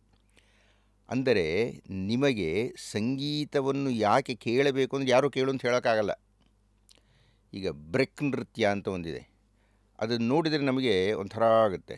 ಆದರೆ ಅದು ವಾಸ್ತವ ನೃತ್ಯ ಅಲ್ಲ, ಅದು ಸೈನಿಕರು ತಮ್ಮ ದೇಹವನ್ನು ಸೌಷ್ಠವವಾಗಿ ಇಟ್ಕೊಳ್ಳೋದಕ್ಕೆ ಕಲಿತಾ ಇದ್ದಂಥ ಒಂದು ವಿದ್ಯೆ ಇದು.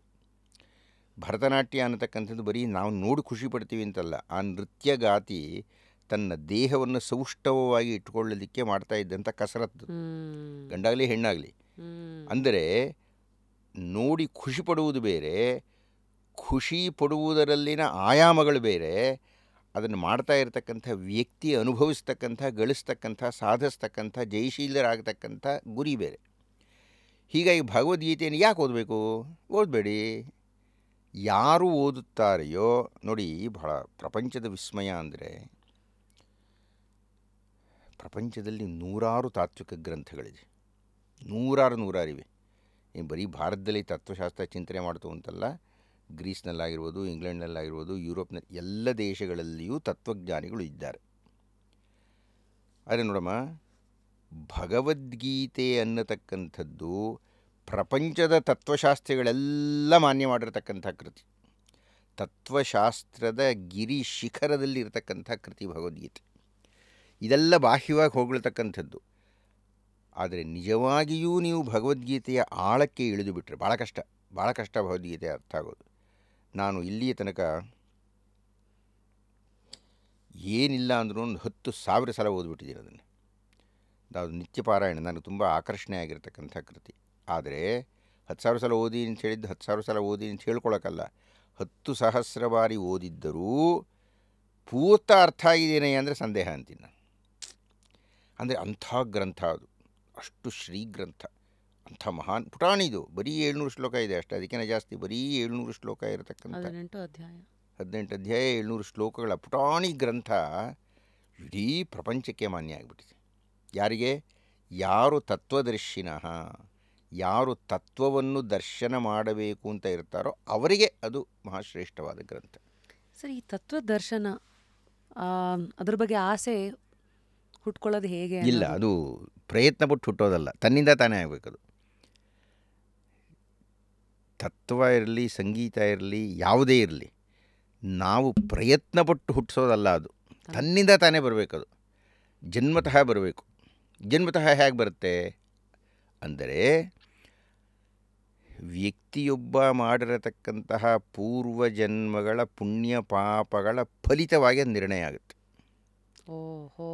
ಹೀಗಾಗಿ ನಿಮ್ಮ ಕೈನಲ್ಲಿಲ್ಲ. ನೋಡಿ, ಒಂದು ಮಾತಿದೆ, ಅಭ್ಯಾಸ ಸಾರಿಣಿ ವಿದ್ಯಾ, ಅಭ್ಯಾಸ ಸಾರಿಣಿ ವಿದ್ಯಾ, ಬುದ್ಧಿ ಕರ್ಮಾನುಸಾರಿಣಿ. ಬುದ್ಧಿ ಕರ್ಮಾನುಸಾರಿಣಿ, ಅಭ್ಯಾಸ ಸಾರಿಣಿ ವಿದ್ಯಾ, ಬುದ್ಧಿ ಕರ್ಮಾನುಸಾರಿಣಿ.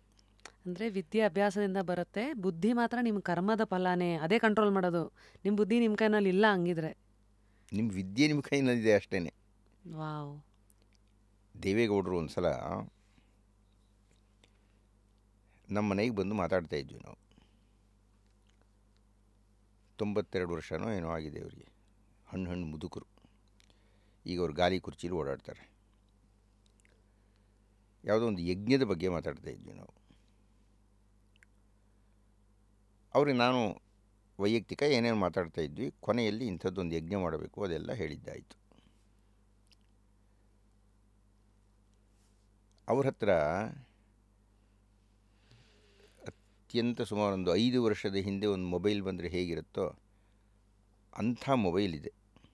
ಯಾವುದೇ 4G 5G ಅಂಥದ್ದು ಯಾವುದೂ ಇಲ್ಲ. ಓಕೆ. ಅವರು ಊಟ ಮಾಡತಕ್ಕಂಥದ್ದು ಮುದ್ದೆ ಗೊಜ್ಜು, ಮುದ್ದೆ ಹುಳಿನೋ ಇಂಥದ್ದೇನೋ ಮಾಡ್ತಾರೆ. ಅವ್ರು ಹೇಳ್ತಾಯಿದ್ರು ನನ್ನ ಹತ್ರ ಮಾತಾಡ್ತಾ, ನಾನು ಗುರುಗಳೇ ಏನೋ ಕೆಲವು ಸಂದೇಹಗಳಿದೆ ಅಂತೆಲ್ಲ ಮಾತಾಡ್ತಾ ಇದು ಹೇಳಿದರು. ಹನುಮಾನ್ ಚಾಲೀಸ ಓದ್ತೀನಿ, ಶಿವನ ಜಪ ಮಾಡ್ತೀನಿ, ಭಗವದ್ಗೀತೆ ಶ್ಲೋಕಗಳು ಓದ್ತೀನಿ. ಹೀಗೊಂದು 8-10 ಪಟ್ಟಿಯನ್ನು ಕೊಟ್ಟು ತೋರಿಸಿದರು, ಇದೆಲ್ಲ ನಾನು ಮಾಡ್ತೀನಿ ಅಂತ. ಒಂದು ದಟ್ಟಿ ಉಟ್ಕೊಂಡಿದ್ದಾರೆ, ಒಂದು ಜುಬ್ಬ ಹಾಕ್ಕೊಂಡು ಬಿಳಿದೊಂದು ಅಂಗವಸ್ತ್ರ ಮೇಲೆ ಹೊದ್ಕೊಂಡಿದ್ದಾರೆ. ಇಡೀ ಭಾರತನೇ ಆಳ್ಬಿಟ್ರಲ್ರಿ. ನಿಮ್ಮ ವಿದ್ಯಾವಂತಿಕೆ, ನಿಮ್ಮಲ್ಲಿರ್ತಕ್ಕಂಥ ಹಣ, ಆದರೆ 10ರಷ್ಟು ಬೇರೆಯವ್ರಿಗೆ ಇರ್ಬೋದು. ಸಾವಿರಾರು ಕೋಟಿ ಇರತಕ್ಕಂಥವ್ರು ಇದ್ದಾರೆ ನಮ್ಮಲ್ಲಿ. ಅಂದರೆ ಕರ್ಮ ಮತ್ತೆ Wake up to fresh ideas. Repose. So ಇದೆಲ್ಲ ಮನಸ್ಸಲ್ಲಿ ಇಟ್ಕೊಂಡೀಗ ತುಂಬ ಚೆನ್ನಾಗಿ ಗೀತೆ ಬಗ್ಗೆ ಆತ್ಮ, ಪರಮಾತ್ಮ, ಜೀವಾತ್ಮ ಮತ್ತು ಜೀವಿತದ ಧರ್ಮ, ಜೀವಿತದ ಗುರಿ, ಇದರಲ್ಲಿ ನನಗೂ ಕುತೂಹಲ ಅಂತ ಅನಿಸಿರೋದು, ನನಗೀಗ 41ನೇ ಬರ್ಡೇ ರೀಸೆಂಟಾಗಿ ಆಚರಿಸ್ಕೊಂಡೆ ಸರ್. ನನ್ನದೇ ಉದಾಹರಣೆ ತಗೊಳ್ಳೋಣ. ನನಗೆ ನಿಮ್ಮ ಪರಿಚಯ ಮೊದಲನೇ ಬಾರಿ ಆದಾಗ 2008 ಅಥವಾ 9 ಆ ಟೈಮಲ್ಲೇ ನಾನು ಶುರುವಲ್ಲೇ ಸಾಕಷ್ಟು ಎಮೋಷ್ನಲ್ ಆದೆ. ಯಾಕೆಂದರೆ ನನ್ನ ವೈವಾಹಿಕ ಜೀವನದಲ್ಲೂ ಒಂದು ದೊಡ್ಡ ಅಲೆ ಎದ್ದಿತ್ತು. ಇದು ಈ ಕಡೆನಾ ಆ ಕಡೆನಾ ಅಂತ ಒಂದು ಗೊಂದಲದಲ್ಲಿದ್ದಾಗ ನೀವು ಬಹಳ ಪ್ರಾಕ್ಟಿಕಲ್ ಆಗಿರೋ ಒಂದಷ್ಟು ಪ್ರಶ್ನೆಗಳನ್ನು ನನ್ನ ಮುಂದೆ ಇಟ್ಟು, ಅಷ್ಟು ದೊಡ್ಡವರಾದ್ರೂ ಸಾಂಪ್ರದಾಯಿಕ ಸಮಾಜಕ್ಕೆ ಮೀರಿದಂಥ ಒಂದಷ್ಟು ಪ್ರಶ್ನೆಗಳನ್ನು ನನಗಿಟ್ಟು ಒಂದಷ್ಟು ಬುದ್ಧಿ ಮಾತನ್ನು ಹೇಳಿದ್ರಿ. ಅದೇನು ತೊಗೊಂಡೆ, ಅದೇನು ಮಾಡಿದೆ, ಅದರ ಪ್ರತಿಫಲ ಇವತ್ತು ನಾನು ಇಲ್ಲಿದ್ದೀನಿ. ಯಾಕೆ ಇದನ್ನು ಉದಾಹರಣೆಯಾಗಿ ಕೊಟ್ಟೆ ಅಂದರೆ, ಅವತ್ತು ನನ್ನ ಆ ರಶ್ಮಿಗಿದ್ದಂಥ ಬುದ್ಧಿ, ಆಸಕ್ತಿ ಬೇರೆ. ಆದರೆ ಇವತ್ತು ಈ ಥರದೆಲ್ಲ ವಿಚಾರಗಳು, ಆತ್ಮ, ಪರಮಾತ್ಮ, ನನಗೆ ಎಲ್ಲೋ ಒಂದು ಕಡೆ ಅನಿಸುತ್ತೆ ನಾನು ಸುಮ್ಮನೆ ಏನೋ ಬಂದಿದ್ದೀನಿ, ಹೋಗಿದ್ದೀನಿ, ಏನೋ ಆರ್ಜೆ ಮಾತಾಡ್ಬಿಡ್ಬೇಕು, ನಗಿಸ್ಬೇಕು. ಇದು ಬಹುಶಃ ಒಂದು 15 ವರ್ಷದ ಮುಂಚೆ ಇದ್ದಿದ್ದ ರಶ್ಮಿಗೆ ಅಷ್ಟೇ ತಿಳುವಳಿಕೆ. ಆದರೆ ಇವತ್ತು ಅದಕ್ಕೆ ಮೀರಿದೇನೋ ಕಾಡ್ತಾ ಇದೆ ನನ್ನನ್ನು. ನಾನು ಯಾರು, ನಾನು ಯಾಕೆ ಬಂದಿದ್ದೀನಿ. ಸೊ ಯಾಕೆ ಇದನ್ನು ಉದಾಹರಣೆಯಾಗಿ ಕೊಟ್ಟೆ ಅಂದರೆ, ಇವಾಗ ನಂತರನೇ ನೋಡ್ತಾ ಇರೋರು ಯಾರೋ ಇದಕ್ಕೆ 20ನೇ ವಯಸ್ಸಿಗೆ ಯಾರಿಗೂ ಅನಿಸಿರ್ಬೋದು ಇದು, ಅಥವಾ 60ನೇ ವಯಸ್ಸಿಗಾದರೂ ಅನ್ನಿಸ್ದೇ ಇರ್ಬೋದು. ಇದೆಲ್ಲ ನೋಡ್ತಾ ಇವಾಗ ಕೇಳಿದ ತಕ್ಷಣ what is the starting point to understand these things, core message of Gita ಏನು ಹಾಗಿದ್ರೆ. ಯಾಕಂದರೆ ಅದು ನನಗೆ ಅರ್ಥ ಆದಾಗ, ನನಗೆ ಈಗ ಹೋಟೆಲಲ್ಲಿ ಬೋರ್ಡ್ ಹಾಕಿರ್ತಾರೆ, ಈಗ ವೆಜ್ ರೆಸ್ಟೋರೆಂಟ್ ಅಂದರೆ ನಂಗೆ ಗೊತ್ತು, ಇಲ್ಲಿ ಇದು ಸಿಗುತ್ತೆ, ಹಂಗೆ ನಾನು ಒಳಗೆ ಹೋಗ್ತೀನಿ ಅಂತ.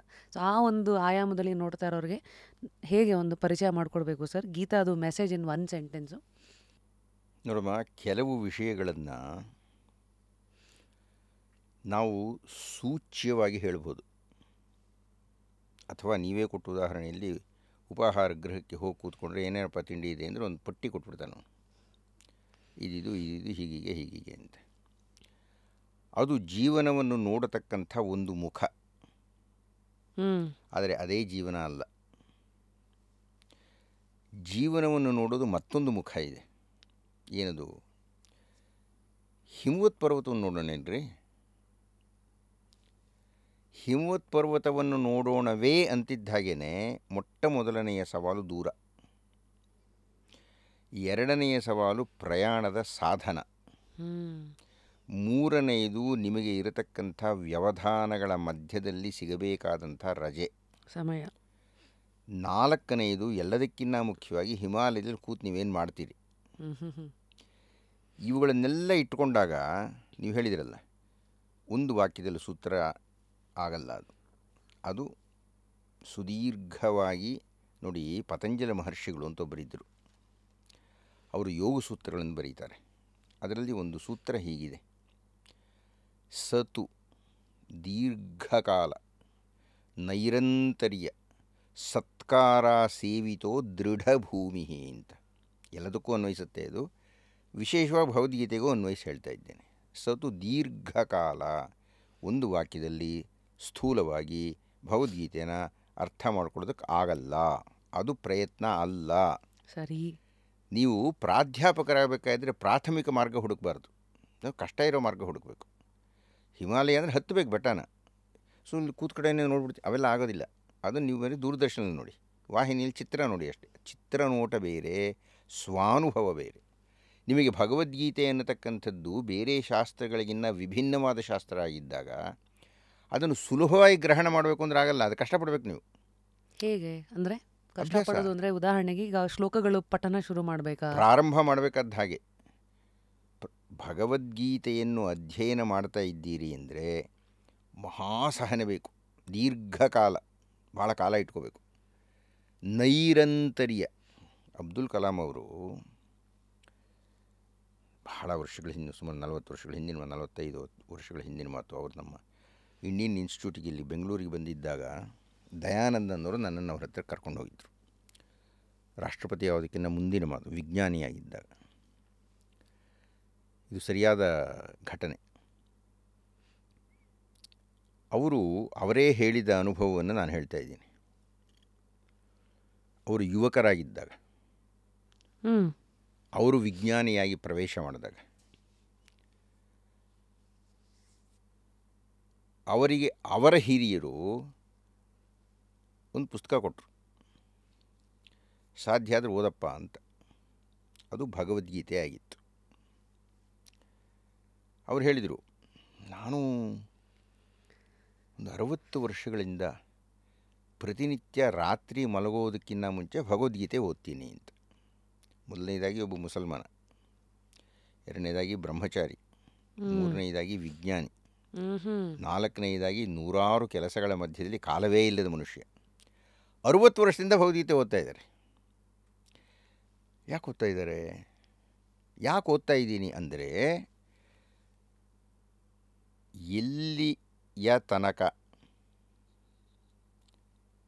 ಪವಿತ್ರ ಕುರ್ರನ್, ಅದು ನನ್ನ ಧರ್ಮ, ಅದು ನಾನು ಅಧ್ಯಯನ ಮಾಡ್ತೀನಿ. ಪವಿತ್ರ ಕುರ್ರನ್ ಅಧ್ಯಯನ ಮಾಡಿದ ಮೇಲೆ ಏನಾದರೂ ಸಂದೇಹಗಳು ಉಳಿದಿದ್ದರೆ ಆ ಸಂದೇಹಗಳಿಗೆಲ್ಲ ಉತ್ತರ ಭಗವದ್ಗೀತೆಯಲ್ಲಿ ಸಿಗುತ್ತೆ ನನಗೆ. ಒಬ್ಬ ವಿಧರ್ಮೀಯ, ಒಬ್ಬ ಜ್ಞಾನ ಪಿಪಾಸು, ಅಧ್ಯಯನಶೀಲ, ತತ್ವಜ್ಞಾನಿ, ವಿಜ್ಞಾನಿ, ಮೋಕ್ಷಗಾಮಿ, ಅವರಾಗಲೇ ಮಾತಾಡಿದಂಥ ಕಾಮನೆಗಳು ಯಾವುದೂ ಇಲ್ಲದೆ ಇದ್ದವರು. ಎಂಥ ದೊಡ್ಡ ವ್ಯಕ್ತಿತ್ವ ಅಂದರೆ, ಅವರು 2 ಬ್ರೀಫ್ ಕೇಸ್ ಹಿಡ್ಕೊಂಡು ಹೋಗ್ತಾರೆ ರಾಷ್ಟ್ರಪತಿ ಭವನಕ್ಕೆ. ಬೇರೆ ರಾಷ್ಟ್ರಪತಿಗಳೆಲ್ಲ ರಾಷ್ಟ್ರಪತಿ ಭವನ ಬಿಟ್ಟಾಗ ಲಾರಿ ತುಂಬ ತುಂಬ್ಕೊಂಡು ಹೋಗಿದ್ದಾರೆ ರಾಷ್ಟ್ರಪತಿಗಳಾಗಿದ್ದವರು. ಈ ಮಹಾಮನುಷ್ಯ 2 ಬ್ರೀಫ್ ಕೇಸ್ ತೊಗೊಂಡು ಹೋದರೆ ಅಷ್ಟೇ ತೊಗೊಂಡು ಬರ್ತಾರೆ. ಒಂದು ಕೂದಲು ಎಳೆಯಷ್ಟೂ ಹೊಸದಾಗಿ ತರಲಿಲ್ಲ ಅವರು. ಅಂಥ ಮಹಾನುಭಾವ ಆತ ಹೇಳ್ತಾರೆ, ನನ್ನ ಜೀವನದ ಈ ನೆಲೆಗೆ, ನಿಲುವಿಗೆ ಕಾರಣ ಭಗವದ್ಗೀತೆ.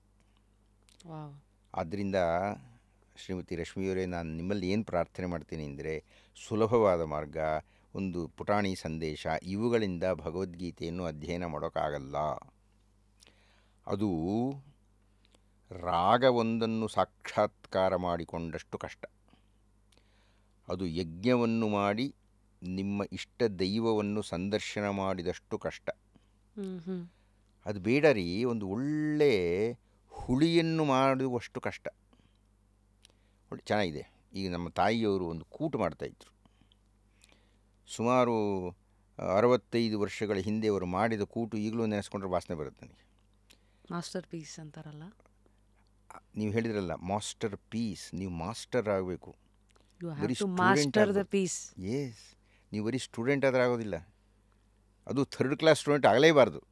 ಅಂದರೆ ಬರೀ ಮೇಲೊಂದು ನೋಟ, ಇಷ್ಟು ಭಗವದ್ಗೀತೆ ಆಳವಾಗಿ ಇಳಿಬೇಕು, ಈಜು ಹೊಡಿಬೇಕು. ಮುಳುಗಬೇಕು, ಉಸಿರು ಕಟ್ಟಬೇಕು, ಒದ್ದಾಡಬೇಕು. ಯಾವ ಎಕ್ಸ್ಪೆಕ್ಟೇಷನ್ ಇಟ್ಕೊಂಡು ನಾನು ಭಗವದ್ಗೀತೆ ಇಳಿಬೇಕು ಸರ್? ಅಂದರೆ ಅದು ಒಳಗೆ ಅಧ್ಯಯನ ಅಂತ ಶುರು ಮಾಡಬೇಕು ಸರ್? ನಾನು ಪ್ರಾರಂಭದಲ್ಲೇ ಹೇಳಿದೆ, ಯಾರಿಗೆ ತತ್ವಜ್ಞಾನದ ಬಗ್ಗೆ ಆಸಕ್ತಿ ಇರುತ್ತೋ ಅವರು ಮಾತ್ರ ಮಾಡ್ತಾರೆ ಅದನ್ನು. ಎಲ್ಲರೂ ಮಾಡೋಕ್ಕಾಗಲ್ಲ ರೀ. ಈಗ ಸಂಗೀತ ಕಚೇರಿ ಇರುತ್ತೆ, ಎಲ್ಲರೂ ಬಂದು ಕೂತ್ಕೊಳ್ತಾರೆ. ಚಲನಚಿತ್ರ ಬಹಳ ಜನಾಕರ್ಷಣೀಯವಾಗಿರ್ತಕ್ಕಂಥ ಒಂದು ಮನೋರಂಜನಾ ಮಾರ್ಗ.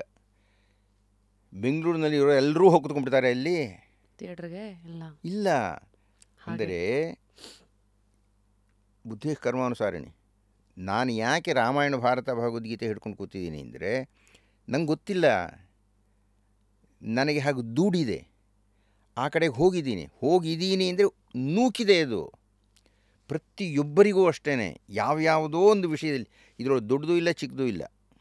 ಯಾಕೆಂದ್ರೆ ನಮ್ಮ ಕೈನಲ್ಲಿಲ್ಲ ಅದು ಯಾವುದೂ.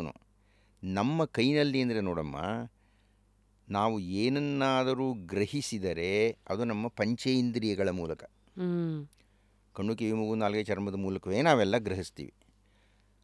ಆದರೆ ನಿಮ್ಮ ಆತ್ಮವನ್ನು ಪಂಚೇಂದ್ರಿಯಗಳ ಮೂಲಕ ಗ್ರಹಿಸೋಕ್ಕಾಗಲ್ಲ. ಅದು ಇಂದ್ರಿಯಾತೀತವಾದದ್ದು, ಇಂದ್ರಿಯಗಳ ಮಿತಿಯನ್ನು ಮೀರಿದ್ದು. ಆದರೆ ಅದನ್ನು ಮುಟ್ಟೋದು ಹೇಗೆ? ಅದು ಹೇಳಬೇಕು, ಬಾ ನನ್ನ ಹತ್ರಕ್ಕೆ ಅಂತ. ಅದು ತೋರಿಸ್ಬೇಕು ತನ್ನನ್ನು. ಈಗ ನೋಡಿ, ಒಂದು ಉದಾಹರಣೆ ಭಗವದ್ಗೀತೆ ಇದೆ. ಇವತ್ತು ಬರೀ ಭಗವದ್ಗೀತೆಯೇ ವಿಷಯ ಮಾತಾಡ್ತಾ ಇದ್ದೀವಿ.